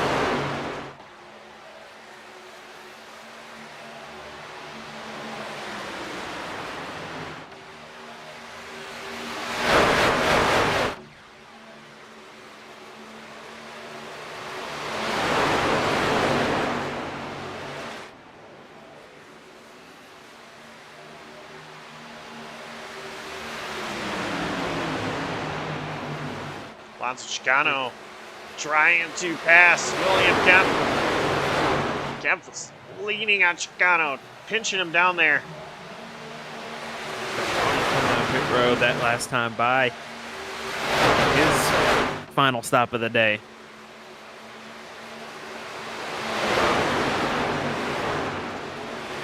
Meanwhile, Elias, he can smell the race lead just ahead of him.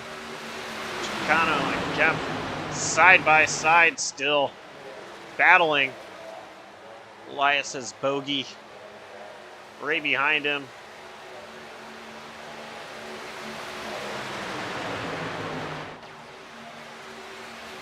"29 laps to go."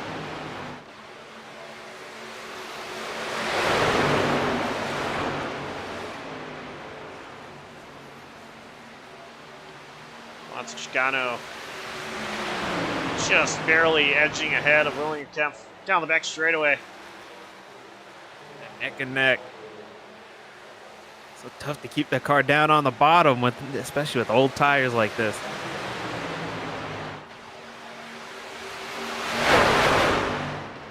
Chicano last pit 57 laps ago. Kemp 42.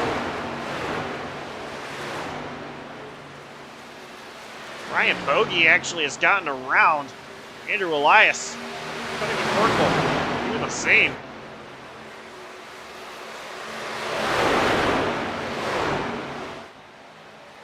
Wrapping a little bit. So tight off that turn 4. I think the CEO Brett wants this lead.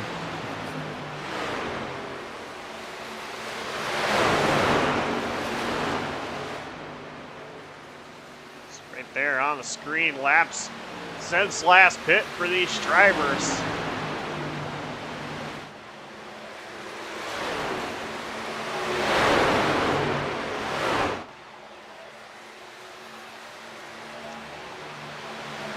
Right now, Cody McCorkle has the advantage compared to everybody else ahead of him. This guy is catching Jonathan Canfield once again. Alonso Chicano will be pitting this time. Let's see if anyone else comes with him. Oh, Chicano. Ooh, little loose, but got it under control. Adam Kuhn. Tris Maher also pit with Chicano.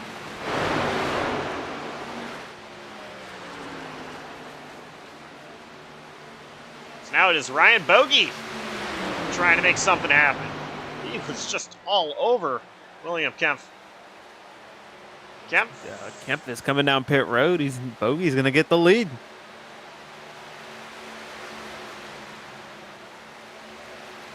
Let's put the bread man out front, leading the race.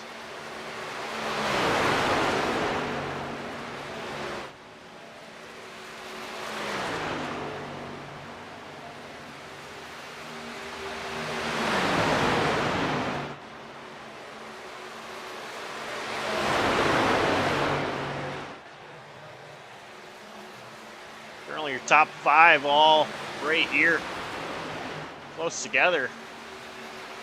I'll look back to 6th place, Christopher Melton. In an island of his own right now. Yeah, rookie just doing a good job getting that experience.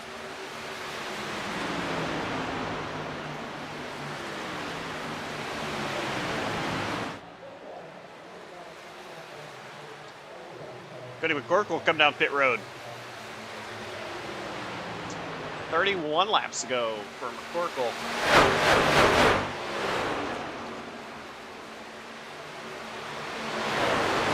It's out of the radius, guys. Alex Kerpan currently 16th. 1 lap down. And things will cycle through.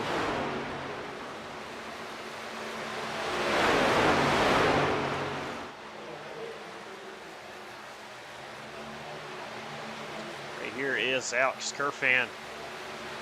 David right behind him. David Aran just ran Carlin's back behind David ran.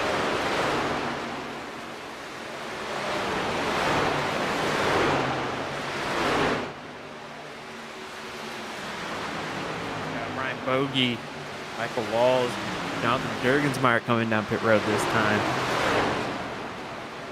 He's going to hand the lead to Andrew Elias. Wow.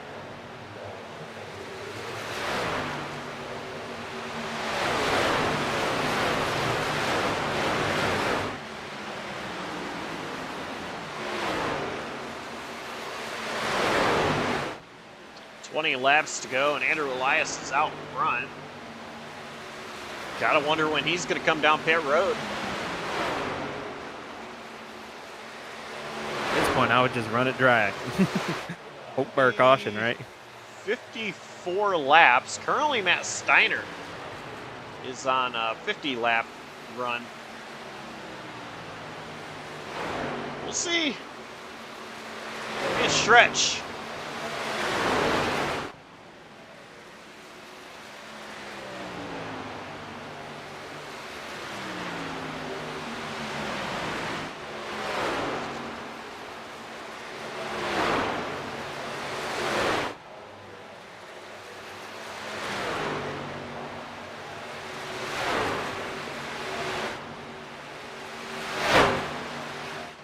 Caution.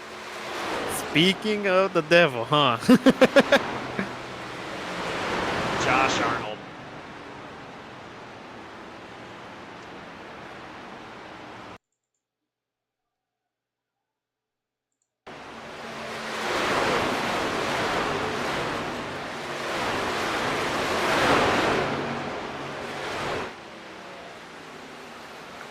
Hard hit for the number 22 there.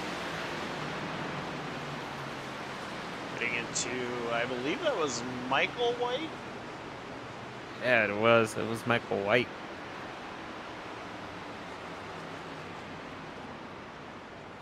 We've seen that some because it's normally at these mile and a half to kind of bounce out towards the wall, and with how much grip these have and how drafty it is, you want to protect the bottom. That just doesn't happen, and sometimes that just creates weird situations on the corner entry and corner exit. And I think that's just another example of it.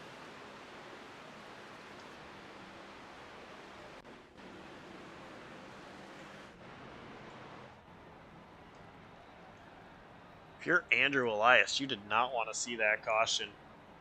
If you're Alex Kerr fan, you were so close to getting your lap back.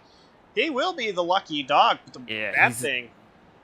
He's unlucky but lucky at the same time, if that makes sense. Alex Kerr fan there. But everyone else is going to have to take the wave around. Yeah, and so that means they're all going to have to start at the tail end. Right now, Andrew Elias is down pit road. I have no idea what kind of strategy is going on right now. But if Elias has tires, which right sides went up, left sides are up, this might be Andrew Elias' race. Going to be in a very good position to get this win because I think that was a very good caution for him. Obviously, he's still going to have to fight his tail off, but that was very timely for those guys that stayed out because they were probably going to have to pit.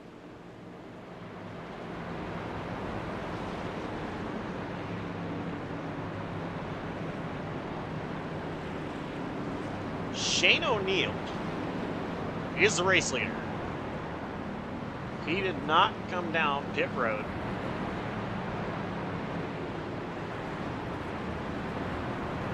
So we will have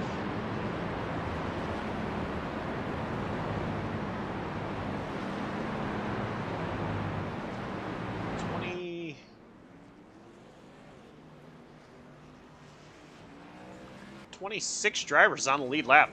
Shane O'Neill is staying out. Josh Arnold just pit.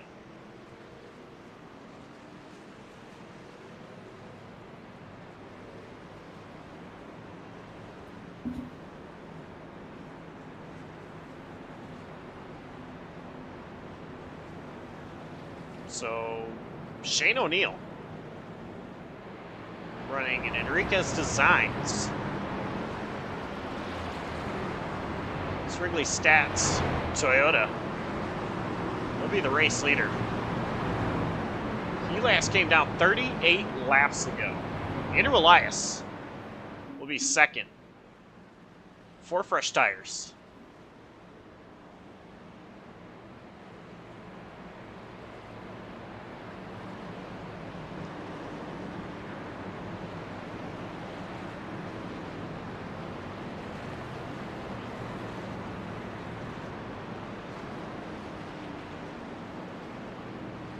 We have 15 laps to go. They're going to take the 1 to green this time by, which will put us at 14 to go.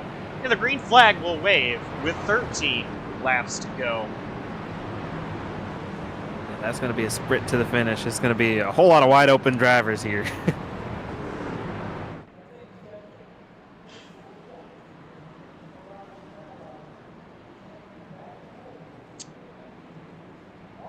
And with these fresh tires are going to be cold. It could be a little bit of a struggle for some of these guys to get going, especially knowing that the intensity, the heat, the pressure, it is on. There's only a handful of laps to go in this race. And Shane O'Neill takes the bottom, Andrew Elias the top, Melton with the top, and Pete Dillon taking the bottom. Matt Steiner will take the high line as well.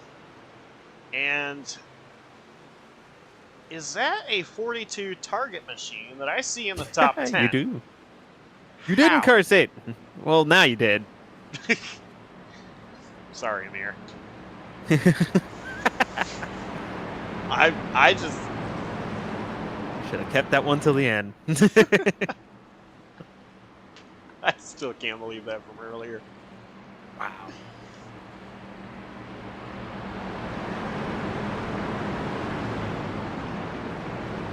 Alrighty. We're getting ready. 13 laps to go. Green flag. Once again waving. We're back underway. Great restart out of Andrew Elias. Right there side by side with teammate Shane O'Neill. Melton. He is following Andrew Elias. Look at Matt Steiner. Oh. 3.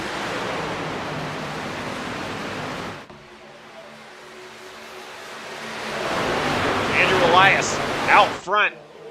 Christopher Melton all over his tailgate. Shane O'Neill still in third.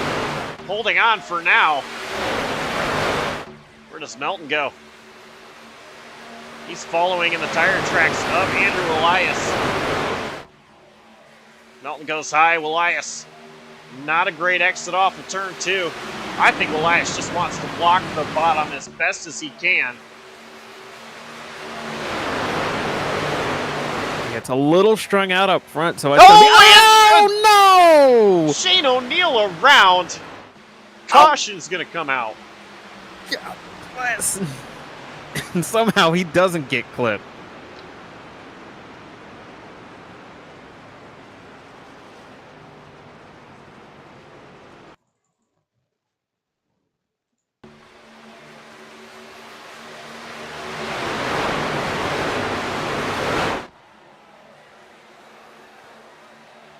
Almost 3 wide there.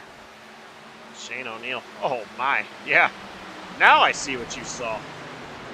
Yeah, it was very close. Tell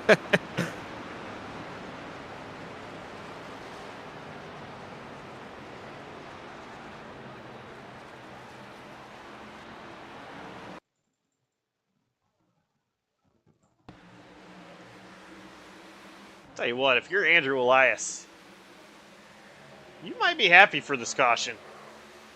This is less laps you've got to run under green. Especially knowing it takes a couple laps for these trucks to get wound up and for you to build a run to even get an opportunity to pass you. So as long as you execute your restarts well, that's just less time you have to hold on to your pants there, I guess. Okay, now here's something we didn't see.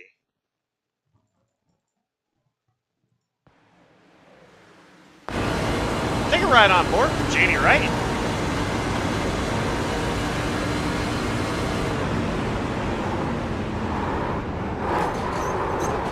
Harold Tucker and Jamie Wright both hit the wall trying to avoid Shane O'Neill. So even though they didn't hit Shane, They still hit the wall. Yeah, it's hard. wall.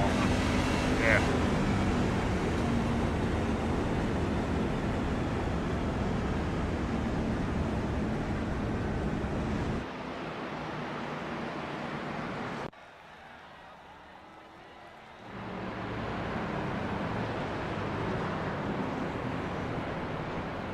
So 10 laps to go.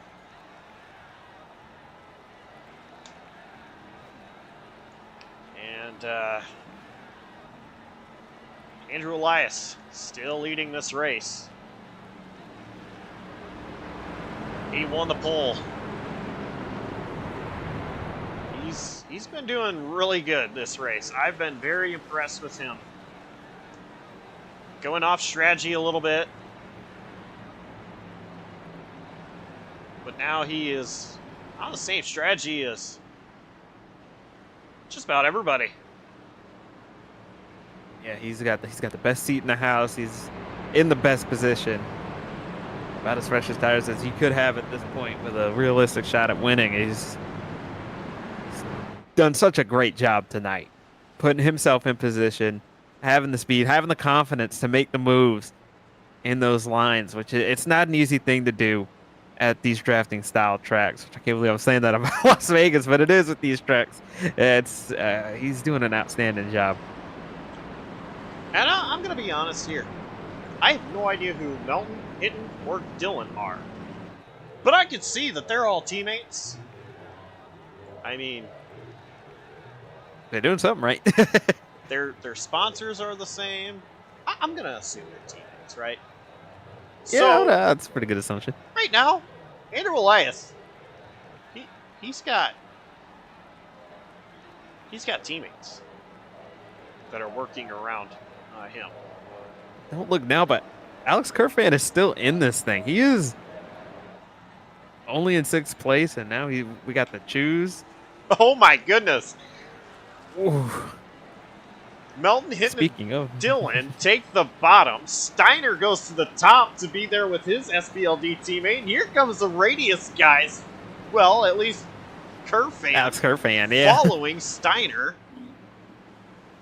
He's the only Radius guy. Is Cody McCorkle.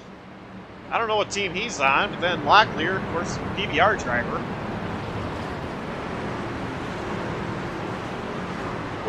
We're going to go green with 7 to go. And this thing is, I think, still far from over. Oh yeah, for sure. I have no idea who's gonna win this thing. It's so hard to predict these things. But it's gonna be a show, that's for sure.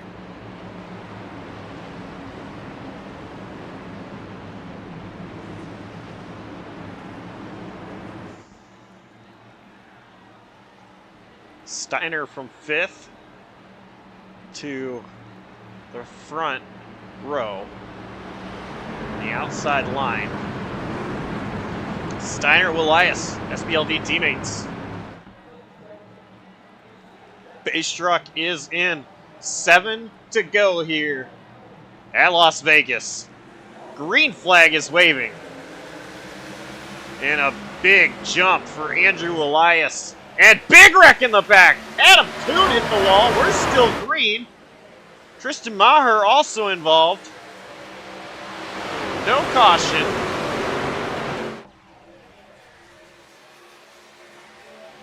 And here Man, comes, make a move to the inside. here comes Kerfan. Kerfan is going to get past. Melton, he's going to try. Oh, there's a the big correct. crash! Micah Oh Walls. my god. Caution is out. Thank God that wasn't real Oh life. my That was goodness! vicious. Oh, barrel rolling. Man. He is still on his roof. That's day done for him, unfortunately. Thank God that wasn't real life. That was vicious. 3 wide.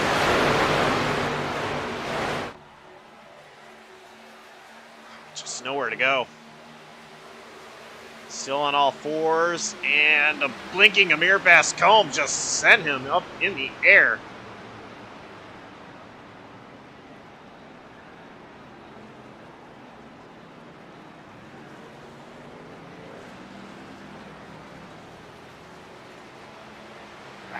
That was vicious.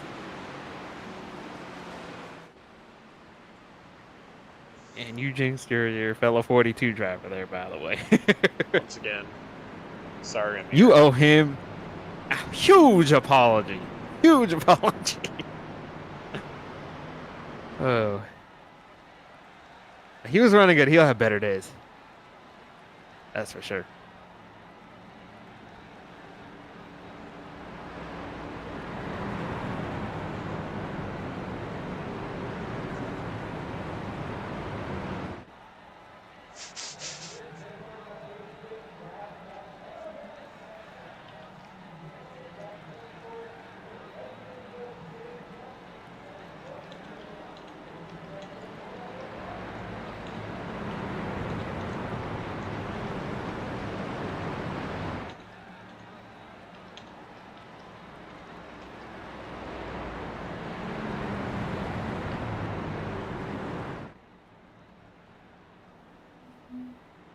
Well, The choose is going to be crucial here. If you're a Kerr fan, I don't know what you do. I mean, I told you what I would do. When I'm in second, I have such a hard time not picking outside front row or being on the front row. we're going to have 2 laps to go. And this is going to be a natural green-white checkered, I assume, if they take the 1 to green this time by, which will put them at 3 to go. And so the green will be at 2 to go. So this will still be a 200-mile race, 134 laps, as long as there's not another caution.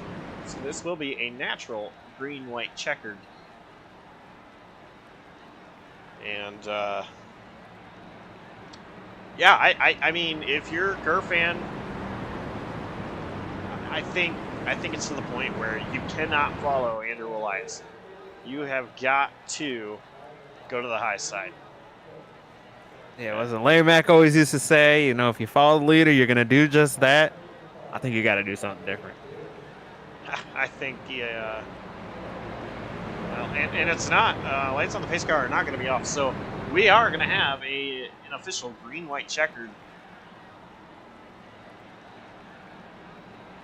Attempt at number 1 at doing so.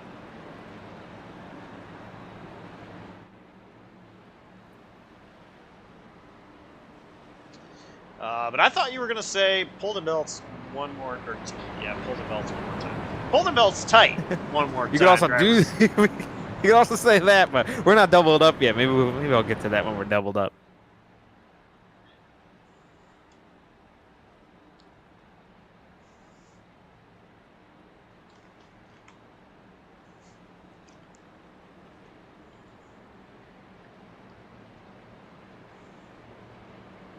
What a race this has been, though.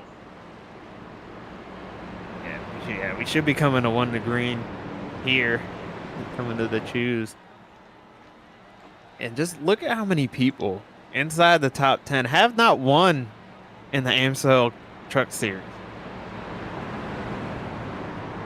I mean, you got Alex Kerfman who's won, and Justin Duran who's won, and Alonso Chicano just outside the top 10 who has won a race in this series. Everyone else is looking for their first win. Kerr fans looking like Excuse me, he's gonna choose Cody McCorkle too has won a race. Excuse me. top. And Kerr fan is going to take top. So Andrew Elias, inside row 1. Alex Kerr fan, outside row 1. Then you've got the teammates from BC Sim Racing team with Matt Steiner mixed in on the bottom.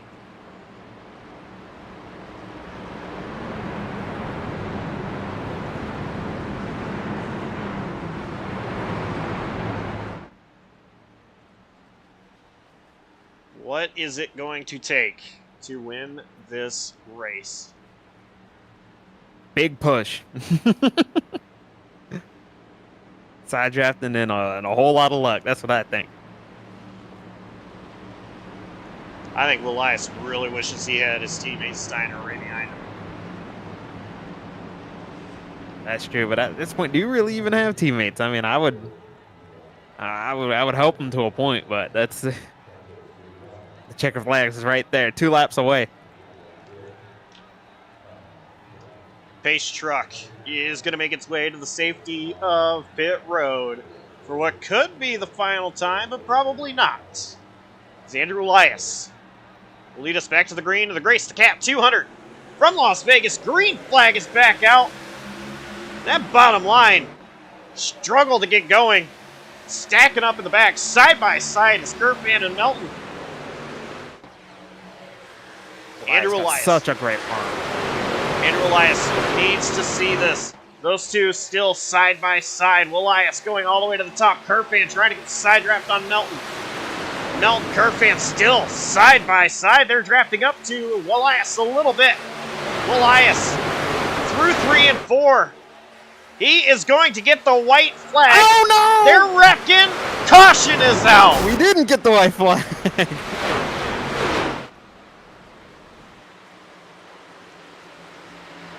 Wow.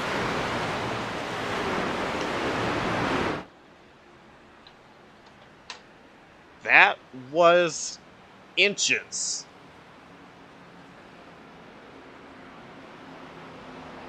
Holy cow.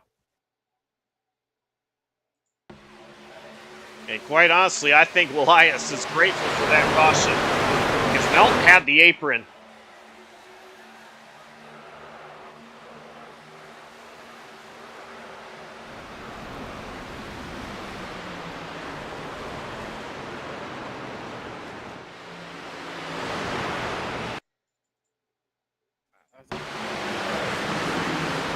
A lot of big hits again.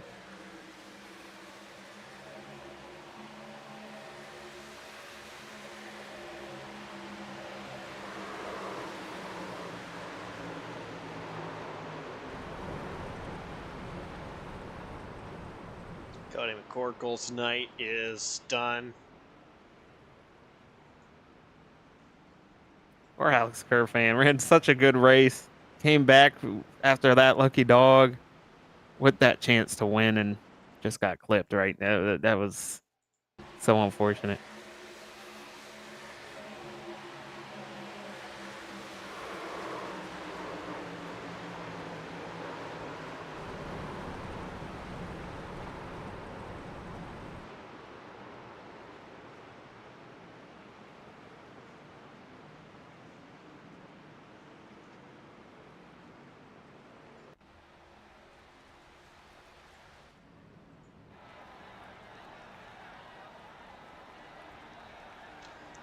So, re-rack them, restack them. Pull them belts tight one more time, boys. Attempt number 2 at a green-white checker coming up. We get 3 attempts here in the Blazer Sim Racing AMSOIL Truck Series. And, big shout out to C2 Graphics for all they do. Our brand new broadcasting theme package, the ticker, everything you see on screen today, other than the trucks, was made by C2 Graphics. And well, a lot of the trucks were made by C2 Graphics as well. Like the one in 3rd place and 4th. Justin Rand and Alonso Chicano. A little beat up right now, but those trucks, of course, made by Cameron Caldwell. He does such a great job. and very happy to have him as the official graphics designer of JCTV. And if you haven't checked out Fastlane, JCTV podcast, you should. Adam does an incredible job at putting everything together. We have a lot of fun recording, getting interviews with drivers, and just putting that together. It's been pretty fun, and I know Adam has a lot of ideas. Dacian's been very helpful as well with getting things on board for some ideas. MartinPC.com. I know Dawson says everything you see on JCTV is powered by a Martin PC. I like his saying. My PC is not a Martin PC, unfortunately. I bought mine from a store that I'm not going to shout out.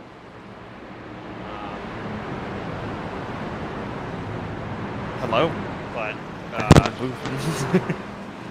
what's that? I got dragged out by our own Liberty to tell us that Andrew did take the white flag before the caution come up, but the game said no. So that's why we're here right now. Doing another attempt at it. I don't know how they're gonna call that, but they're gonna do this attempt.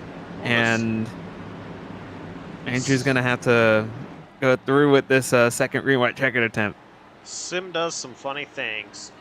So Andrew Elias, Justin Rand, front row, Milton Chicano, second row, Steiner and Locklear, third row. The pace truck is going to come in to the safety of pit road for what could be the final time. Hopefully. 2 laps to go in the Grace Cat 200. Green flag back out. And Andrew Elias once again wasting no time. He needs Melton to hang on to the side of Justin Duran once again as Elias is pulling ahead. He is way out there. Great. Melton trying to hold on. Andrew Elias doing a great job staying on the bottom. Let Melton get that trap. I like what Elias is doing right now. I like that thinking. Yes, I like that thinking. 3 wide behind him. Andrew Elias off of turn 4. He's going to take the white flag, maybe? For real this time. Justin Rand gets underneath Melton. Side by side for second. Once again, this is what Andrew Elias wants to see. Andrew Elias just needs... There's a big wreck. That's not what he needs. He just needs to continue to drive this line. Stay in front of Justin Rand. Melton to his outside. Andrew Elias coming through 3 and 4 for the final time. Can he do it? Andrew Elias. He is going to do it. Andrew Elias is your winner. Oh my goodness. He's done it. Across the line. From the pole. That's a Cinderella story. I love it. Oh, goodness.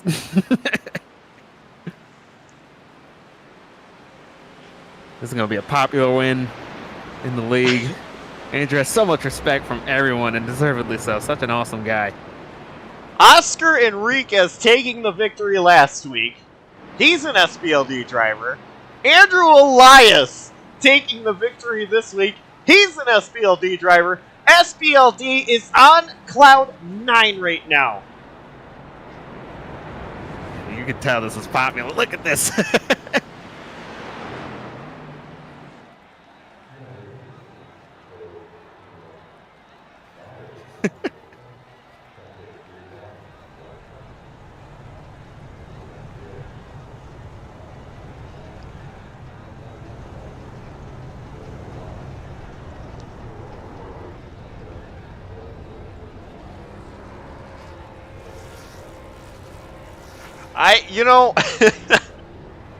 I can only imagine what that driver is thinking right now.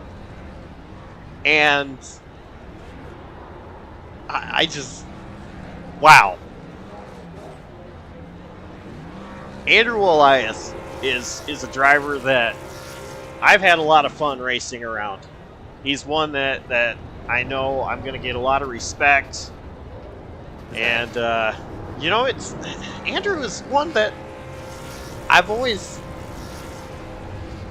you know, we've always raced each other around the back. He won the pole today. He didn't win the stage, but he gave it all he had.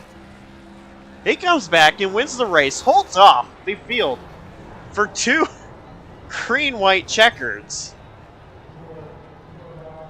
Yeah, especially with the drama where, man, it felt like he took the white flag, but the sim said he didn't.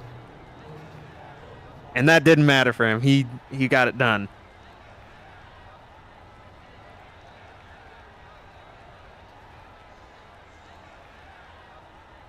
I wonder how long it's going to take for the drinks to start popping.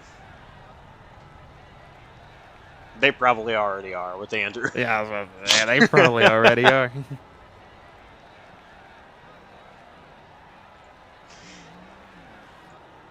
So while they're celebrating, we're going to show you the unofficial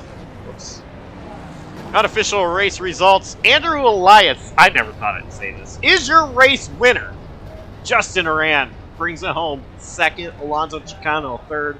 Christopher Melton, P4. Jacob Locklear fifth. Brandon Hinton, P6. Nathan Fuller seventh after a night he had, recovering to seventh. Corey Cook eighth. Matt Steiner ninth. And David Duran finishes in 10th. Justin Maher is going to wind up 11th after being caught up in a wreck earlier. Now the future sim racing, Jonathan Juergensmeyer is going to come home P12. Michael White's going to come home P13. Shane O'Neill coming home P14. Pete Dillon is going to come home P15. Alex Kerfan, after such a great performance, doesn't quite get to finish the show in P16. William Kemp is going to come home in 17. Hale Tucker in 18th. Adam Kuhn finishing 19th. And the last driver on lead lap, rounding out the top 20, is Ryan Bogey, CIO Bread.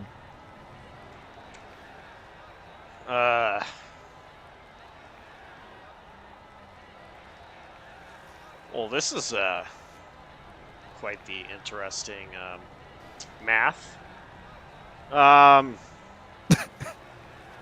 What happened? You know, on screen it's saying 23rd is Josh Arnold, 21st is Nathan Lehman, 22nd Zachary Wareham, 24th Dominic Lee. Do you see the problem here? Yeah, there's a problem there. 20, 23, 21, 22, 24. Last I knew. Anyway. Yeah. Dominic Lee, 24th. Brett Bennett, 25th. Cody McCorkle, 26th. 27th, Jonathan Canfield. 28th, Michael Walls. Amir Bascombe brings home 29th. Which, by the way, I offered him a Pepsi in Discord. And 30th, Jamie Wright. I'm home in 31st is Brayton Lastard. And 32nd is our own Dawson Allen. 33rd is Dakota Knoll. And rounding out the field, per usual, is Tyler Watermullen. Which, Tyler Watermullen, by the way, he said his wheel disconnected on the grid, and that's why he was not able to race tonight. Ben Smith, there's one for no context. Yes, sir. That is for certain. I think it is time to start doing some interviews. These drivers still having fun. This is probably the longest post-race celebration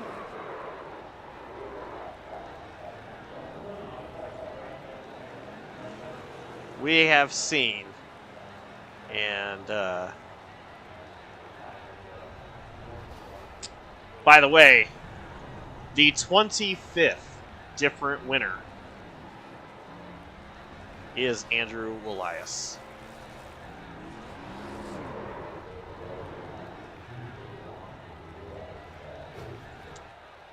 So,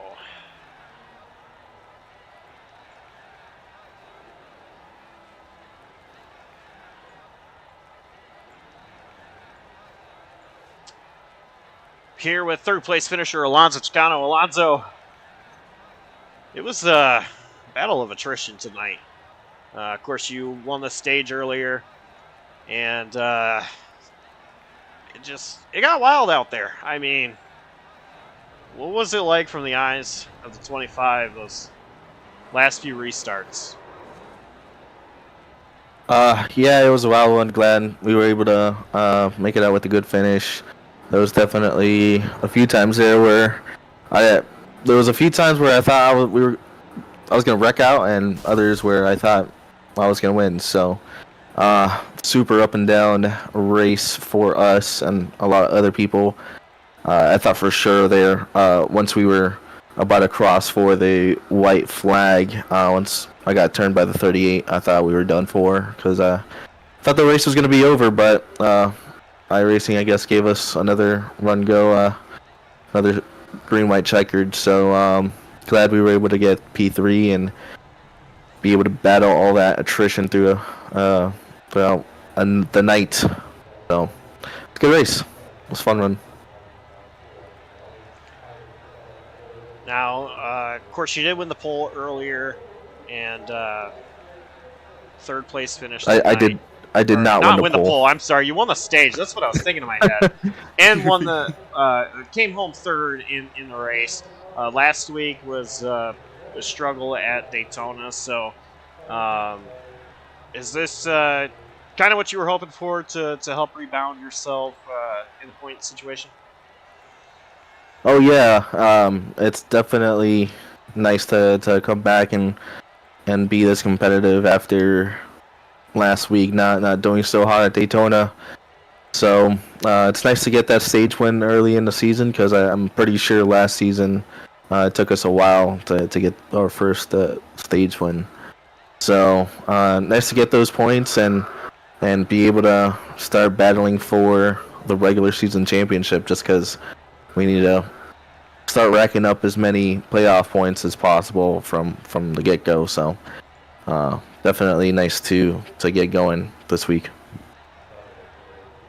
All right, well, sponsors, shout-outs. Who gets it done behind that 25?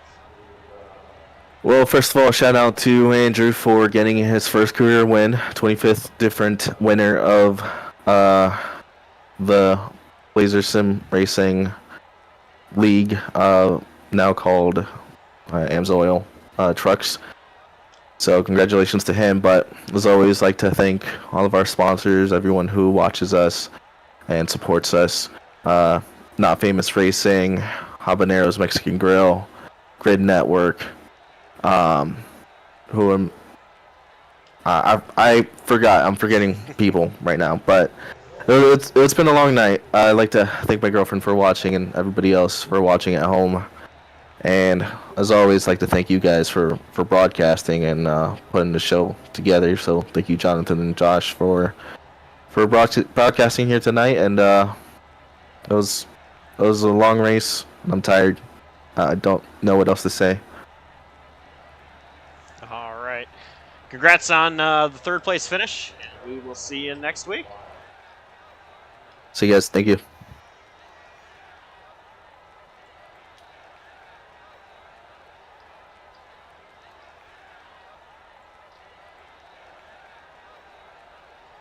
And Jonathan Parker has caught up with our second place finisher, Justin Rand.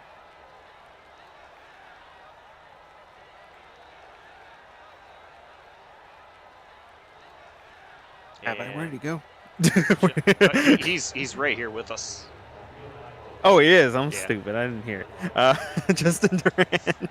I have caught up with you on the P2 finish. What a roller coaster day for literally everyone in the field.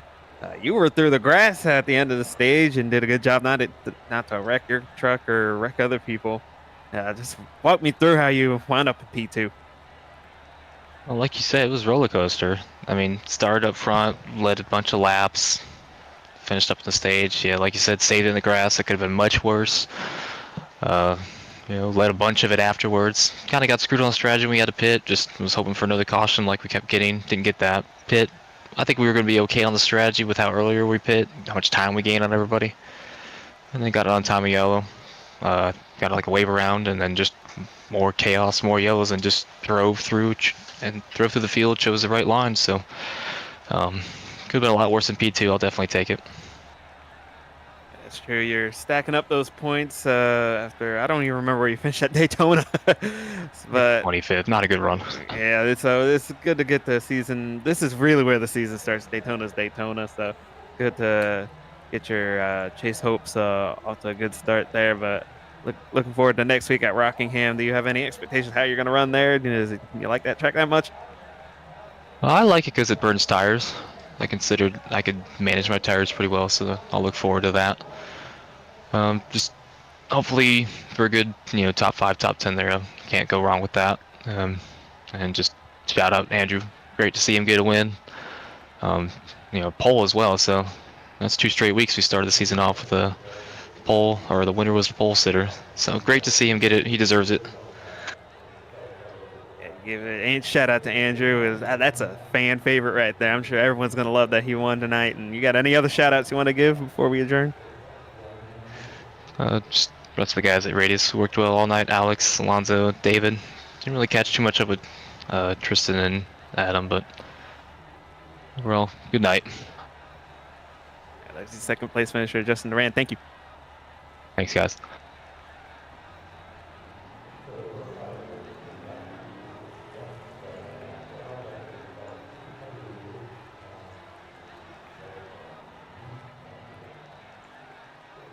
And now, what should be the most wild interview I have ever had. Your race winner, let this sink in. Your race winner, Andrew Elias. How does that sound? It sounds all right to me. And you know what else sounds all right, Josh? What's that? The Hit Motorsports, in their first season, is in victory lane. That is true. I mean, you are officially on Hit Motorsports with Harold Tucker. And I'm sorry, I was talking to Josh Arnold. Can you say that again, Josh? I kind of stopped saying what I was saying because I was noticing that you are pushing Josh Arnold there. But no, I was just saying that it's true. I mean, you are not SVLD in BSR this season, but you are, Hit Motorsports with Harold Tucker. So, okay, just first of all, what did you do over the off season? Because you come here, you win the pole. See, I got it right this time. And you were up there for the stage. You come away with a race win. I didn't do anything in the off season, Josh. Just a lot of work and chilling, but then I put up a practice session earlier today. Did about 30 minutes of practice with Justin Duran, and that was really helpful for me. And then I think I found something for qualifying, and I said I was going to take a risk in qualifying, and it ended up paying off.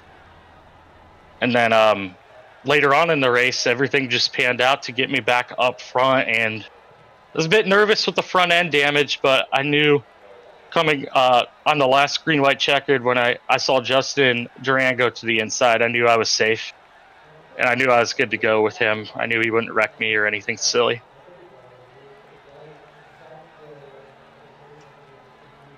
So this win, I mean, you become the 25th different winner in the AMSOIL Truck Series. You're still out there celebrating. I mean, I can't blame you at all.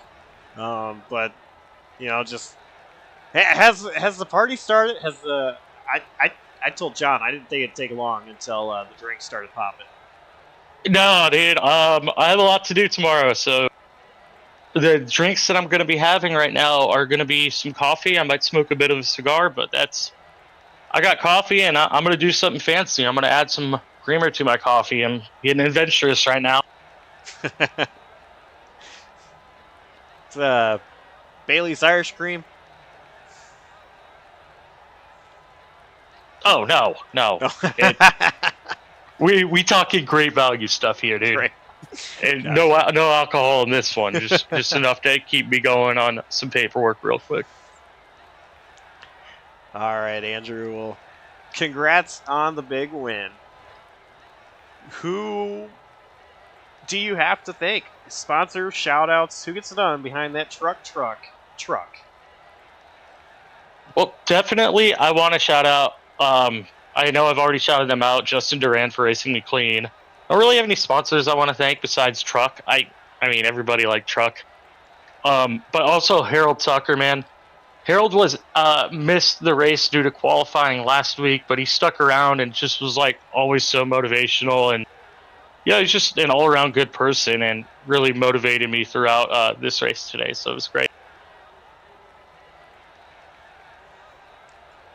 All right. Well, Andrew, I'll be honest. I never thought I would say race winner, Andrew Elias.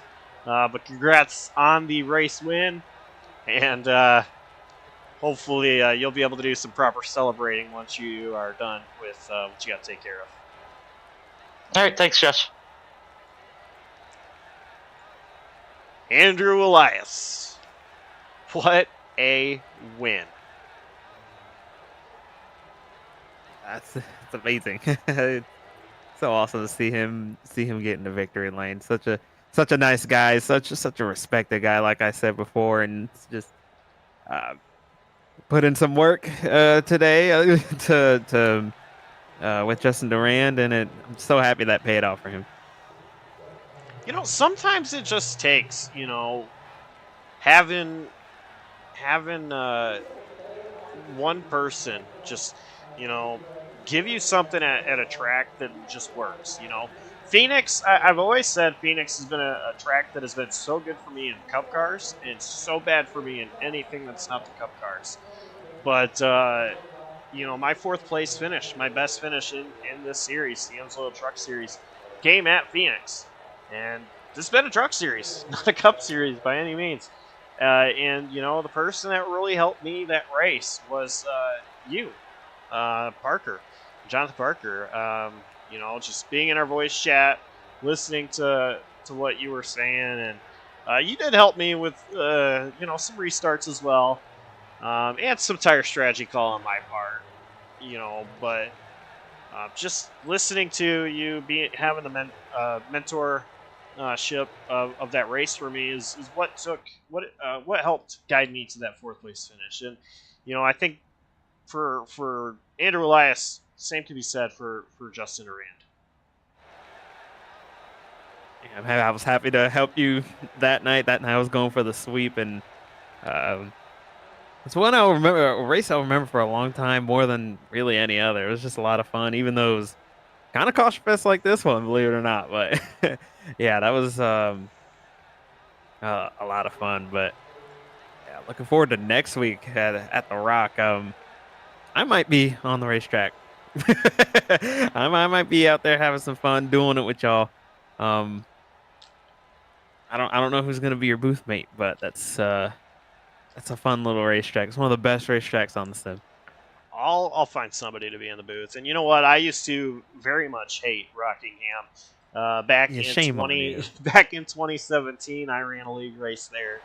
And here on iRacing, I've been around on iRacing for since 2016. And I said I would never race at Rockingham again, as long as I have the ability to not do so. And then it was like last year, I had 3 leagues that went there, and I kind of fell in love with it. And the very last race at Rockingham that I did was Blazer Sim Racing AMSOIL Truck Series. And I figured something out. I was able to hook up the truck really well through the corners, and I was going to have a great finish until, well, I got wrecked. Hey, tell me about it. Yeah. I told Cam I was going to slap him with a tortilla, and I did. I got to slap Cam with a tortilla. Which you can see that on No Context, JCTV. Even though there's not supposed to be context, that's context. I told him I was going to do it, and I did it when I met him. So anyway.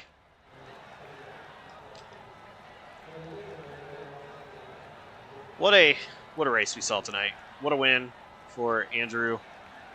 And I'm telling you, Rockingham, I'm a little sad, actually. I really would love to race that one, but I think it's going to be really fun up in the boots, and I'm looking forward to it. Yeah, we'll be starting from the back. I'm not qualifying this time, so it's a tough place to pass them. But I'm looking forward to that challenge. You're going to see the man from Mars, Jonathan Parker, the alien, trying to Swear I'm not an alien. trying to win the race. So that's going to do it from us here at Las Vegas in the Race to Cat 200. Blazer Sim Racing AMSOIL Truck Series Tuesday night. The Slide Job Racing League has qualifying for the iRacing.Funny 250, which will take place next week, I believe. And then on Friday, the DI9 Designs Anywhere series visits Chicagoland. No. Yes. Yes. You had it right the first it is time. Chicagoland, yes. It's the AMSOIL Truck Series that has Chicagoland coming up in a few weeks. So yeah, we're here at Rockingham 1 week from tonight. So still plenty of action coming up on JCTV. Catch it all right here on youtube.com/@JCTV Racing, and check out our website as well, jctvracing.com, for all of our upcoming events and much more. On big shout out to all the fans, the admins, the drivers, and on behalf of Jonathan Parker and the entire outstanding crew at JCTV, I'm Josh Copperell, signing off, saying so long, and we will see you next time.